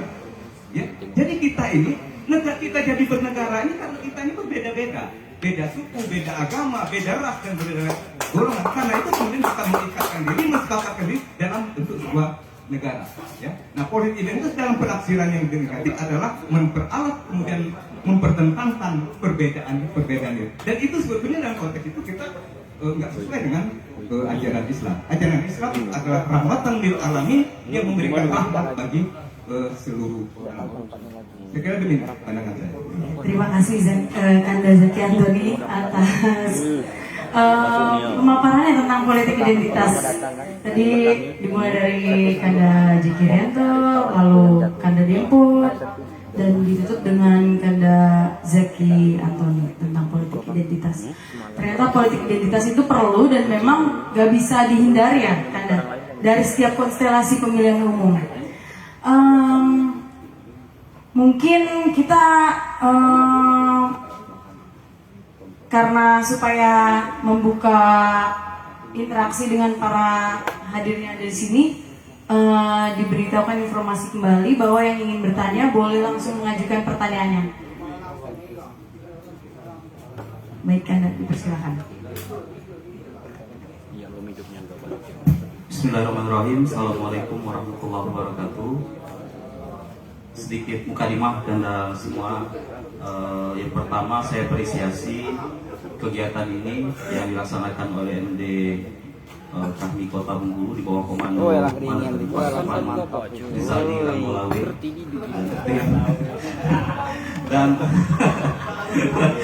dan saya juga apresiasi tema yang diangkat, kemudian juga para pemateri yang sangat berkompeten di bidangnya masing-masing, karena tema yang diangkat ini cukup visioner karena belum terjadi gitu kan.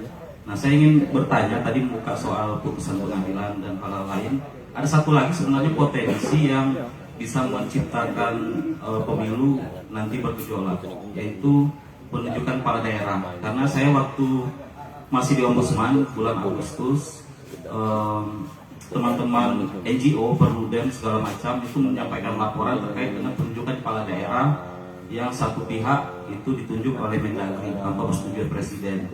Dan di awal penunjukan kepala daerah, salah satunya kepala daerah Gubernur Bangka itu memang terjadi gejolak karena yang ditunjuk pada saat itu adalah Dirjen Minerba. Jadi Gubernur jarang di tempat sehingga penyelenggaraan pelayanan publik terganggu. Dan lebih parah lagi, kalau kita bicara tentang pemilu, mereka ini ditunjuk sebagai penjabat kepala daerah bukan orang asli sana ataupun yang tidak pernah di sana, mereka juga tidak paham dengan geopolitik di sana. Ini juga potensi. Nah, mungkin ini satu hal yang saya tanyakan ke para pemateri, khususnya mungkin ke rekan saya Bung Denpo, karena ini kan bakal banyak nanti penjabat kepala daerah di Bengkulu.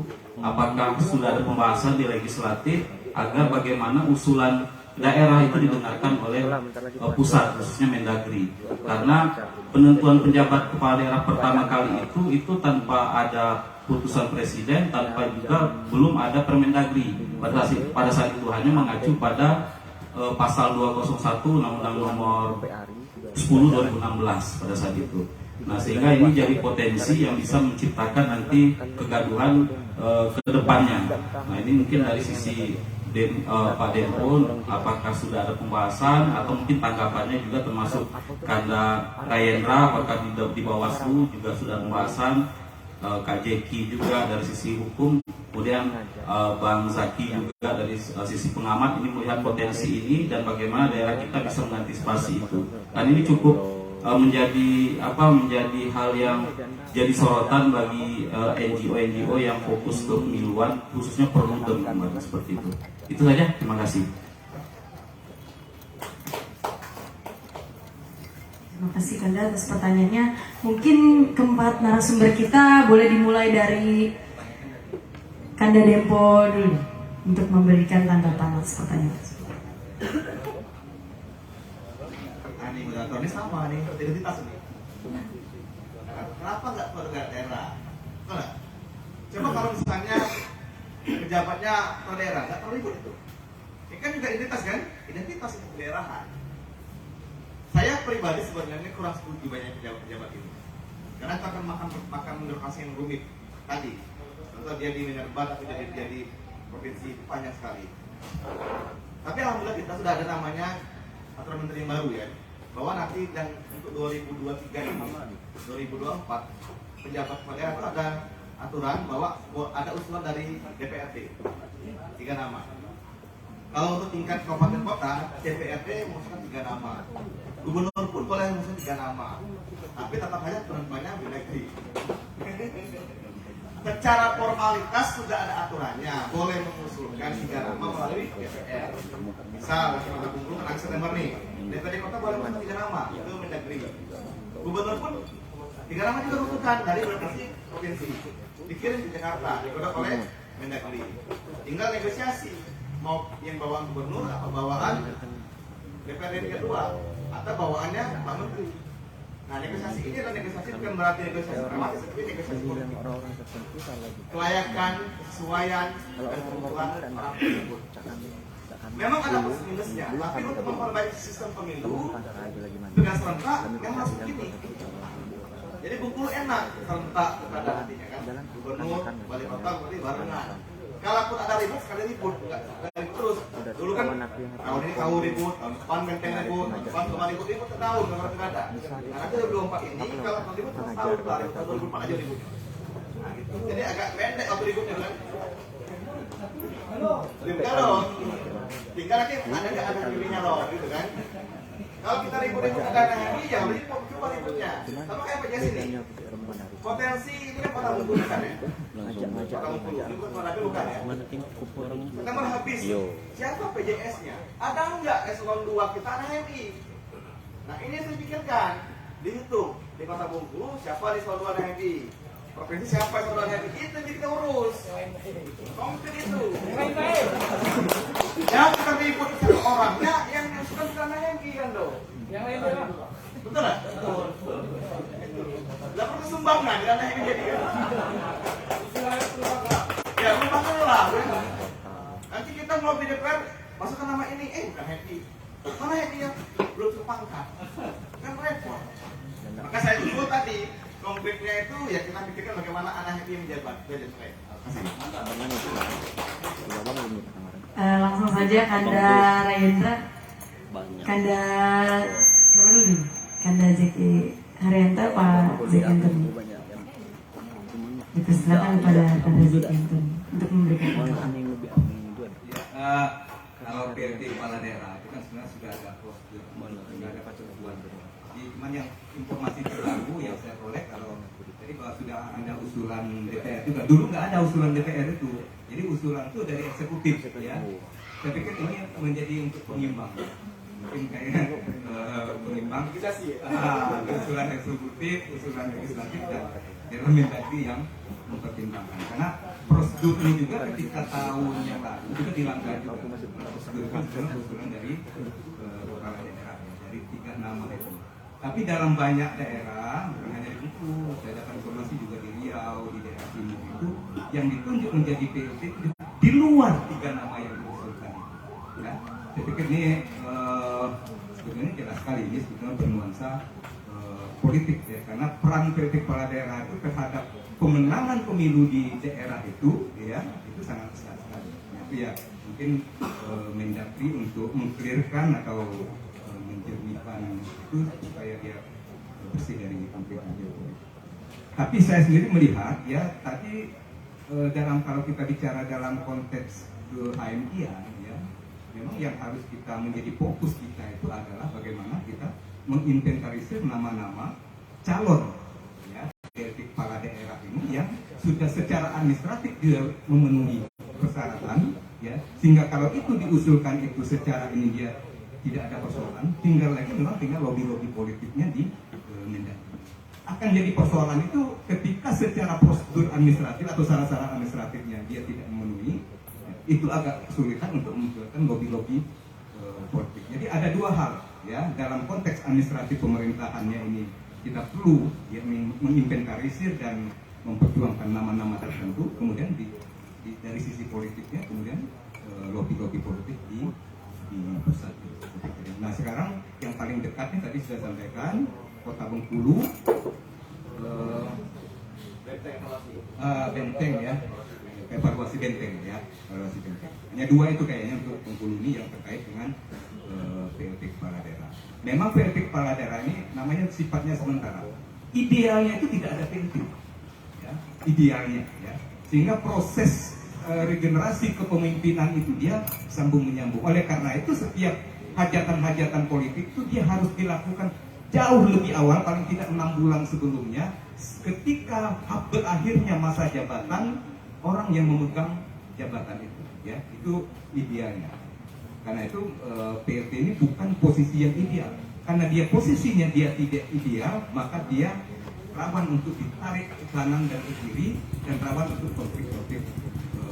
Tapi oke lah, ini realitas politiknya kita memang harus ada PLT karena antara jadwal pilkada dan jadwal berakhirnya masa jabatan itu tidak sinkron.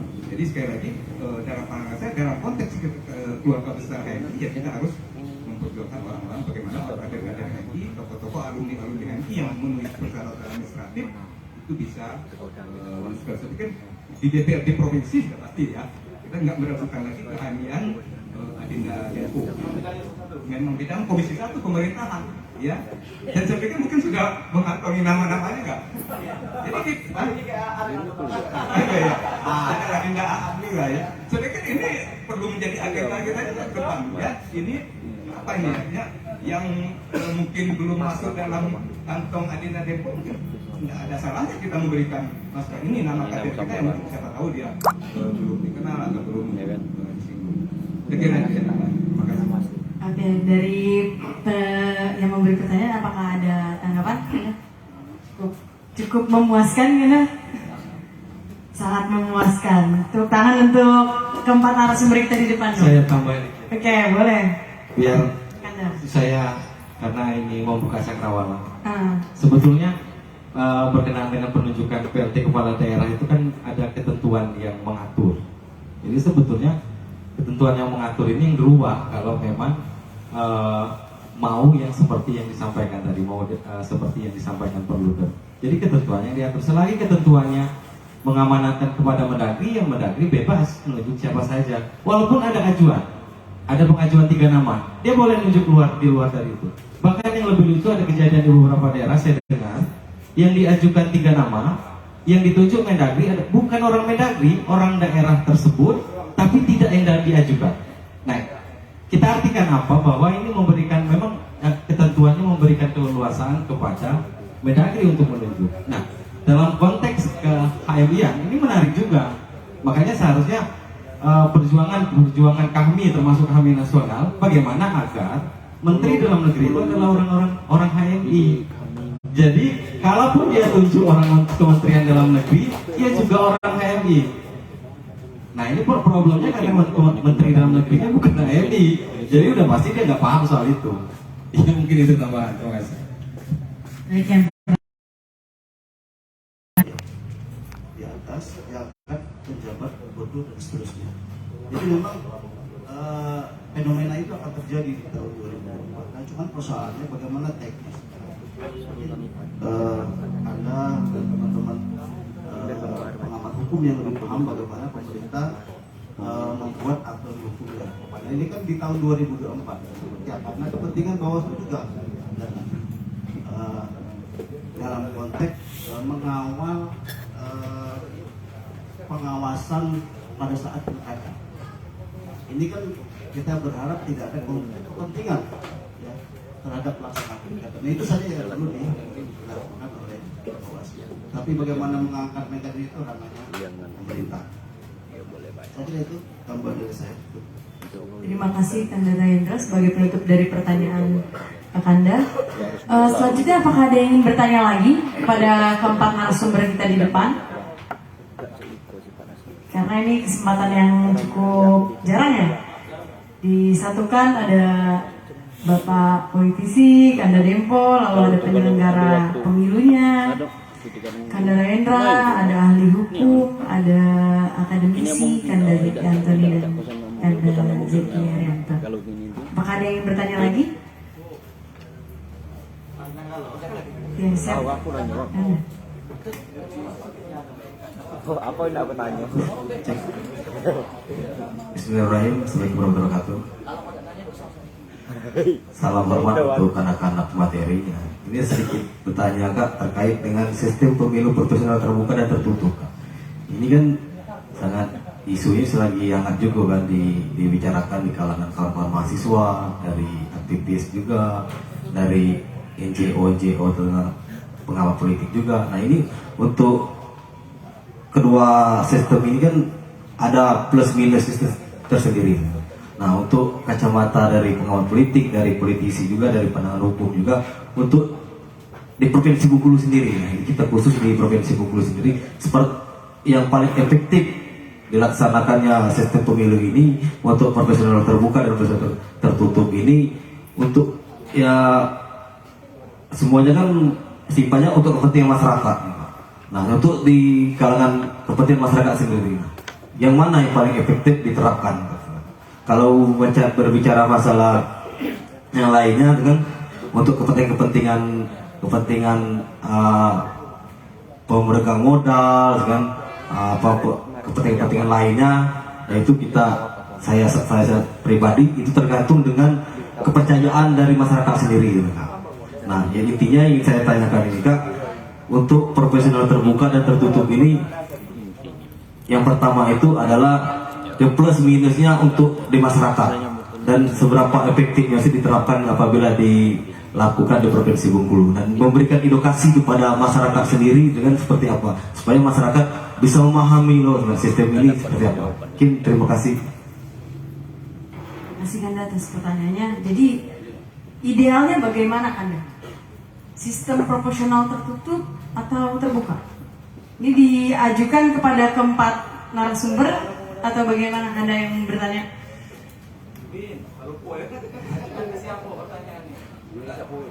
Apakah keempat narasumber atau Dari kacamata politisi segalanya? Oke.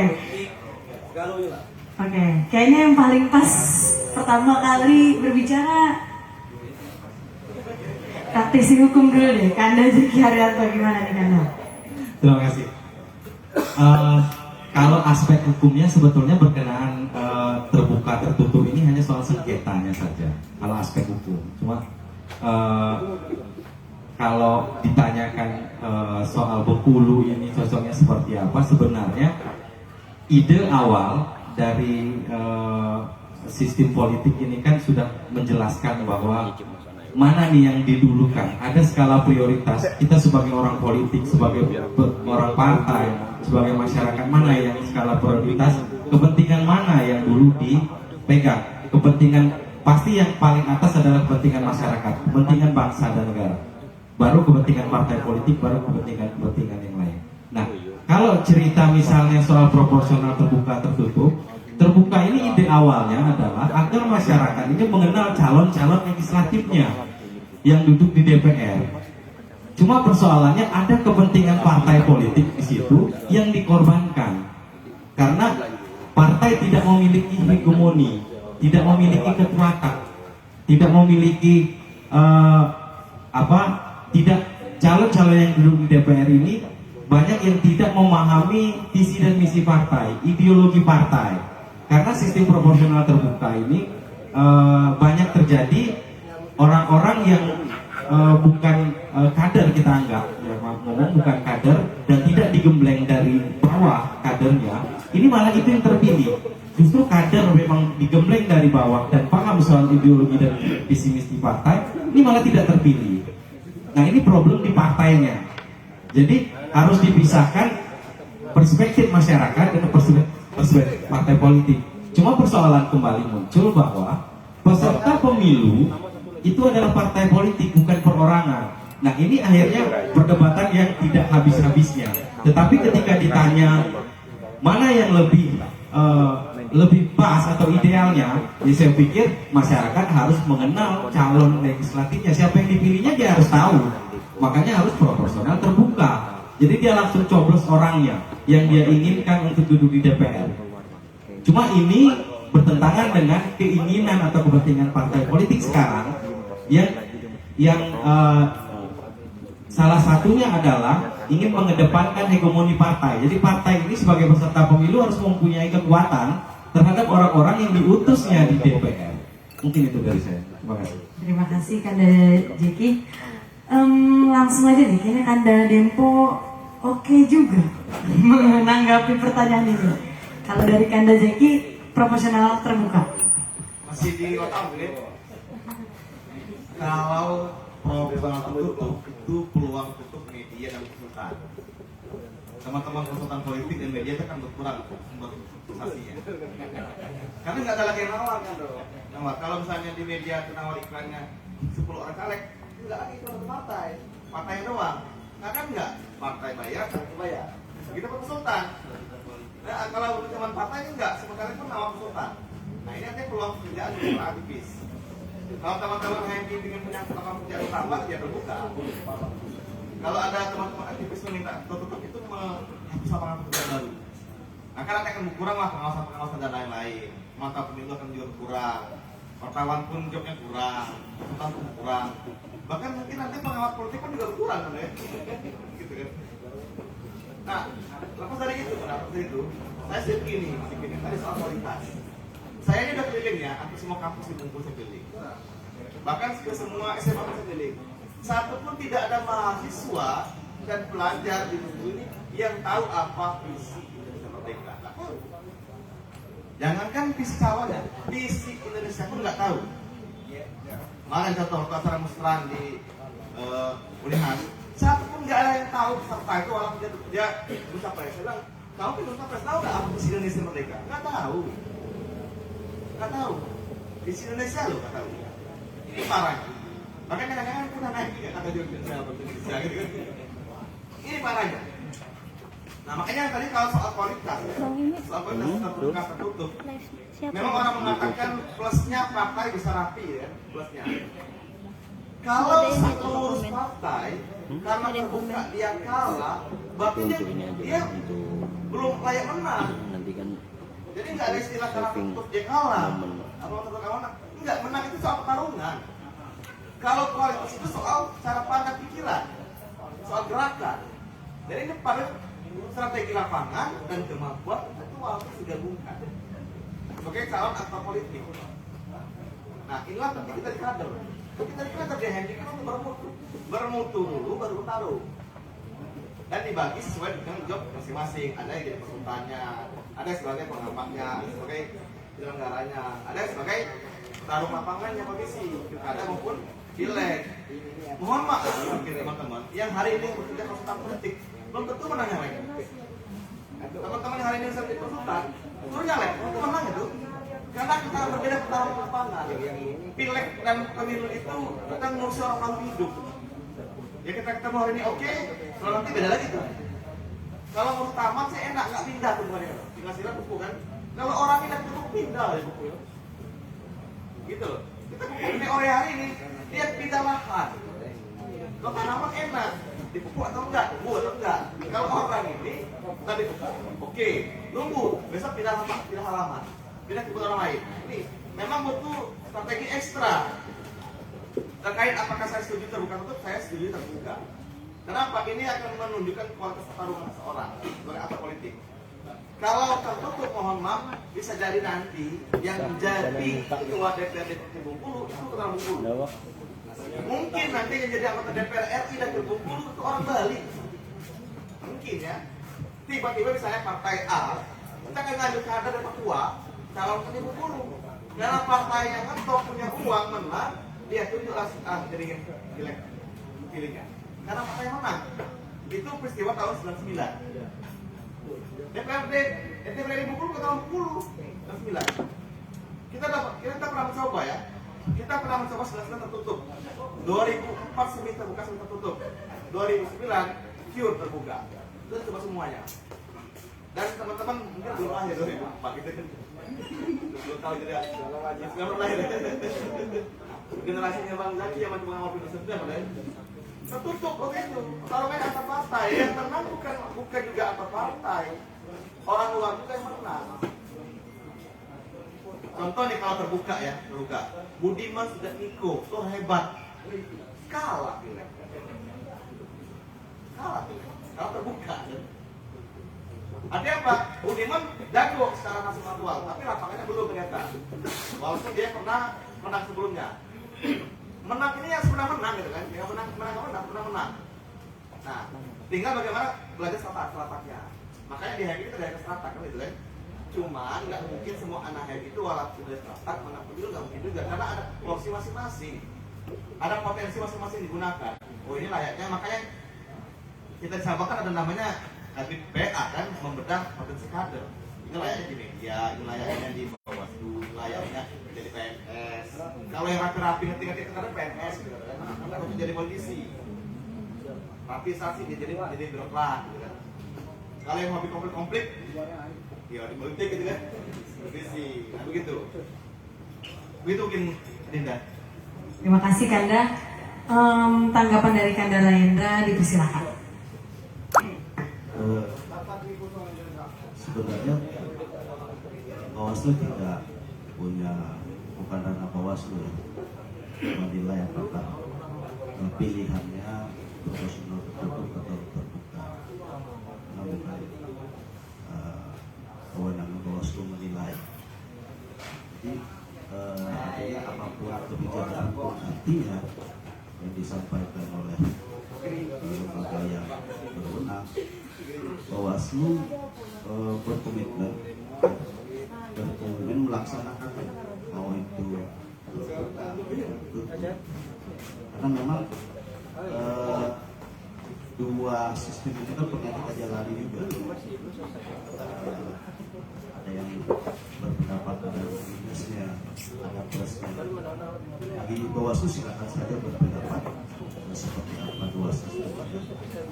Tapi kepentingan Bawaslu adalah bagaimana menjaga sistem ini nanti apapun hasilnya, ya, bagaimana Bawaslu mengawal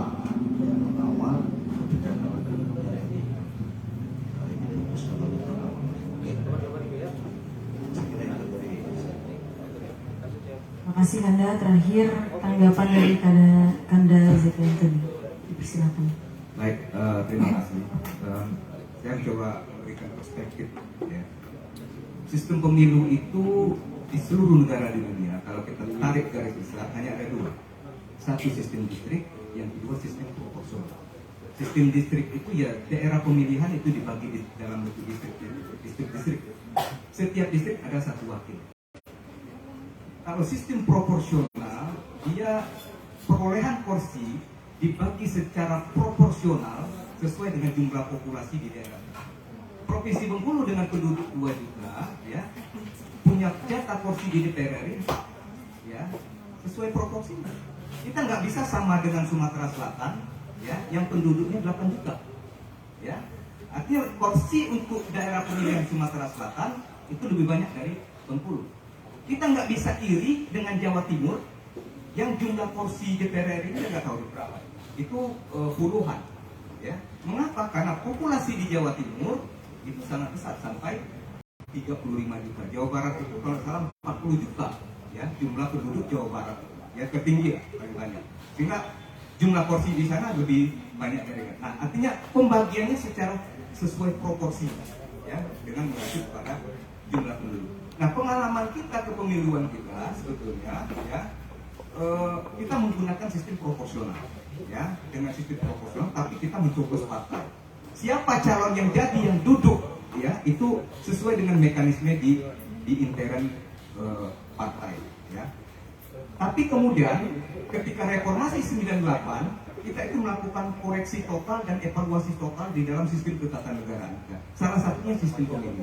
Kalau begini, ya, otoritas seluruhnya diberikan kepada partai, ya, artinya agak terasa kurang adil pada aspek orang-orang tertentu, golongan tertentu, atau wakil dari daerah-daerah tertentu yang tidak terakomodir oleh partai politik. Ya. Oleh karena itu kita juga sekarang sebetulnya selain menganut sistem proporsional, juga menerapkan sistem distrik. Itulah yang kita terapkan pada sistem pemilihan senator kita. DPD itu pemilihannya sistem distrik, ya, istilahnya sistem distrik berwakil banyak. Satu provinsi, ya, itu wakilnya 4 orang, dipukul rata. Mau dia populasinya banyak, mau luas wilayahnya lebih besar, pukul rata seluruh wakilnya 4 orang. Jawa Timur, Jawa Barat yang 40 juta tadi, Provinsi Bengkulu dengan penduduknya 2 juta, ini kan nggak seimbang jauh. Tapi dalam sistem distrik sama-sama 4 wakilnya DPD itu. Ya. Nah, untuk yang sistem proporsional kemudian memang ada varian-varian. Varian itu proporsionalnya terbuka atau proporsionalnya tertutup. Pemilu 99 kita menggunakan varian sistem proporsional tertutup. Ya. Artinya nama-nama calon itu menjadi otoritas pimpinan partai politik. Rakyat itu hanya mencoblos partai politiknya saja. Siapa yang jadi rakyat nggak tahu. Inilah yang kemudian dikenal dengan istilah milih kucing dalam sarung. Ya. Rakyat memilih tapi tidak tahu yang akan jadi ini tadi kucing warna putih, kucing warna hitam, atau kucing warna merah.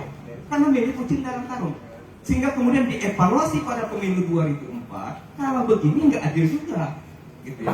Kalau seluruhnya otoritas diserahkan kepada mekanisme partai, ya nggak adil juga untuk orang-orang tertentu. Di dalam daftar calon ada tokoh-tokoh yang secara kompetensi dia bisa punya nilai lebih, tapi karena mungkin nggak dekat dengan ketua partai, ya dia nggak termasuk yang disorongkan menjadi calon. Jadi, nah oleh karena itu kemudian proporsional terbuka ini kemudian membelah menjadi ada varian baru lagi namanya proporsional tertutup, tapi dengan menggunakan 100% BPP bilangan pemilih pembagi. Ya. Jadi yang boleh yang lain ini jadi, tapi 100% BPP loh. Ya. 100% itu kan artinya kuota satu kursi. Ya. Jumlah suara sah dibagi dengan jumlah kursi yang tersedia di dapil itulah keluar BPP. Nah, pada pemilu 2004 kalau salah sangat sedikit sekali calon-calon yang itu bisa memenuhi 100% BPP. Ya, kalau nggak salah satunya itu Hidayat Nur Wahid, ya, dapil DKI, dan satu lagi itu dari Riau. Ya, hanya yang lainnya nggak ada yang sampai memenuhi 100% BPP. Sisanya kemana? Kalau Golkar dapat 5 kursi, yang dapat 100% BPP otomatis jadi. Tapi 4 kursi yang lain siapa yang duduk?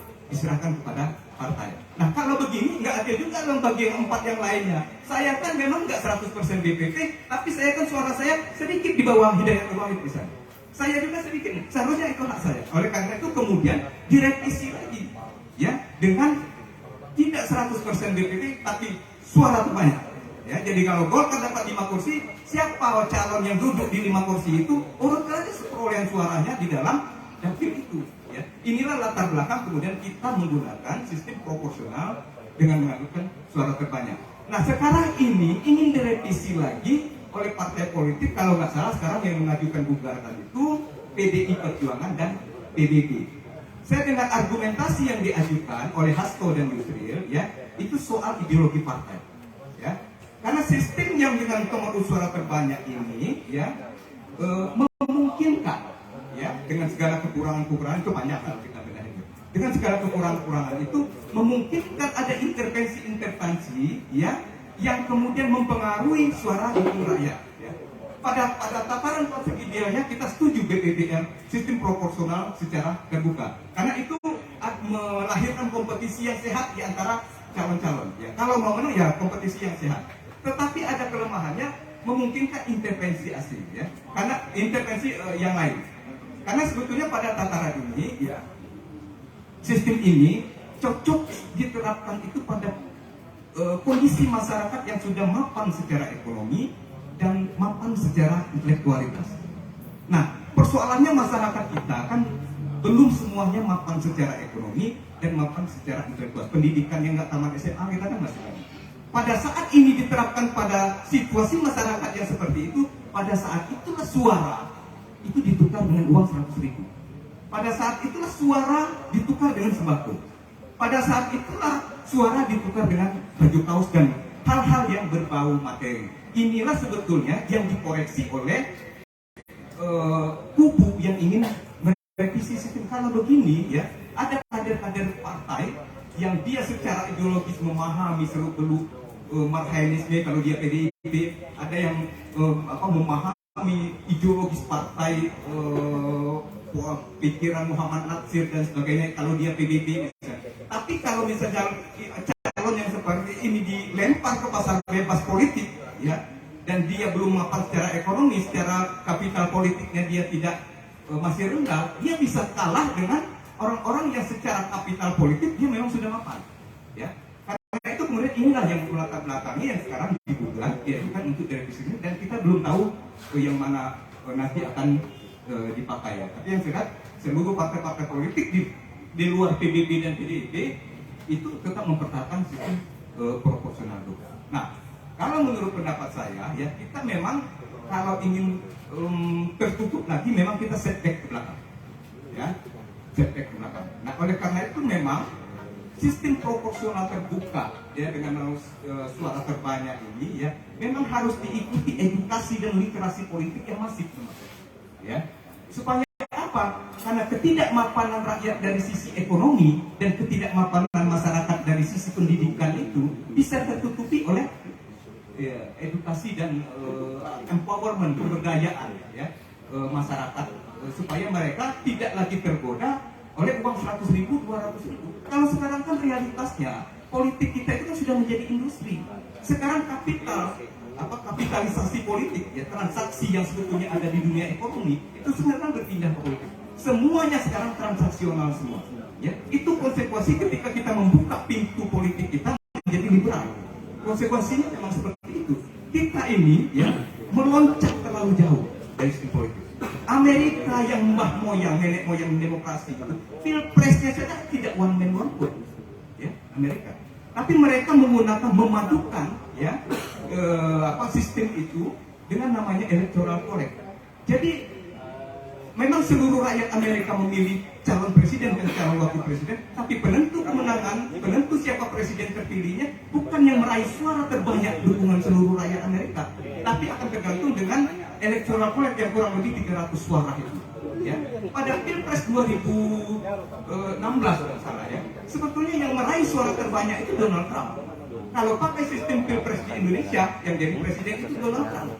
Donald Trump meraih sekitar 63 juta, Hillary Clinton sekitar 61 juta. Ya. Hillary Clinton 63 juta, Donald Trump 61 juta. Ya, seharusnya Hillary yang menang. Tetapi karena di Amerika tidak mengambil seperti di Indonesia, mereka electoral college orang-orang intelektual semua, ya, yang integritasnya sudah tidak.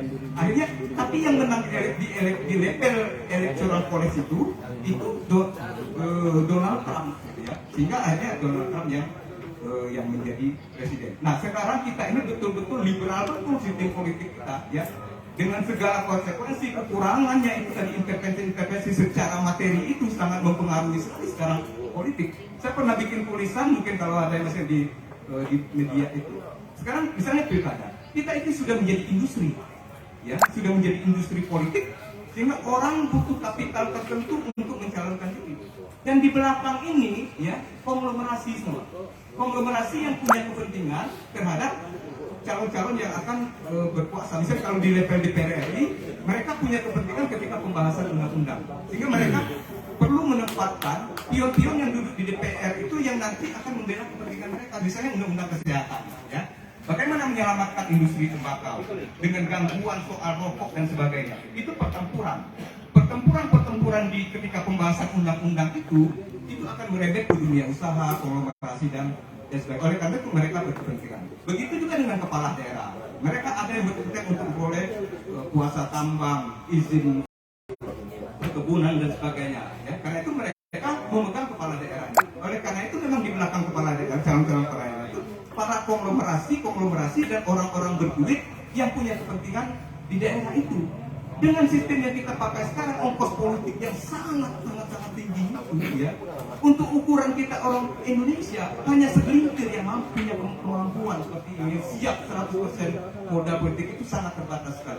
Kalau tidak didukung cukong dan para konglomerasi di belakang, sulit untuk mendapatkan modal politik yang sangat besar itu, ya. Sangat besar itu sudah jadi rahasia umum lah, ya.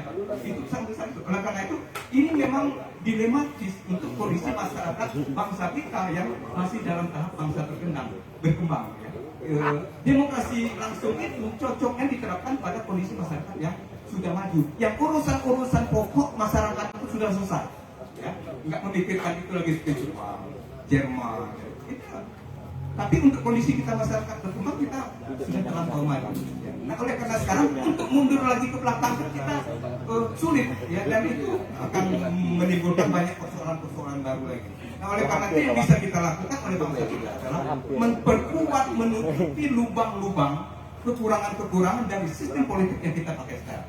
Ya. Apa lubang-lubang itu? Seharusnya ini Bawaslu tahu persis lubang-lubang kekurangan-kekurangan dari sistem proporsional terbuka dengan sistem suara terbanyak. Banyak sekali lubang-lubang. Sekarang bukan rahasia umum lagi. Satu suara, ya, 200.000. Kemudian kalau kita datang misalnya, masyarakat tuh sudah lengket pertanyaan Wani Biru. Siapa datang? Cakut. Wani Biru. Itu realitas, ya, dan boleh survei dan boleh dibuktikan situasi itu, ya, di masyarakat kita. Itu memang rusak, memang rusak. Ya, karena kita memang sudah terlanjur menganut sistem politik yang liberal yang hanya cocok diterapkan pada kondisi masyarakat yang sudah mapan. Kita kondisi masyarakatnya belum mapan, tapi kita menggunakan sistem politik yang liberal. Ya, harus kita terima sekarang dengan segala kekurangan dan lubang-lubang. Ya, saya pikir apa yang dilakukan oleh MD kami kota seperti ini, ya, salah satu upaya memberikan edukasi dan literasi politik kepada masyarakat.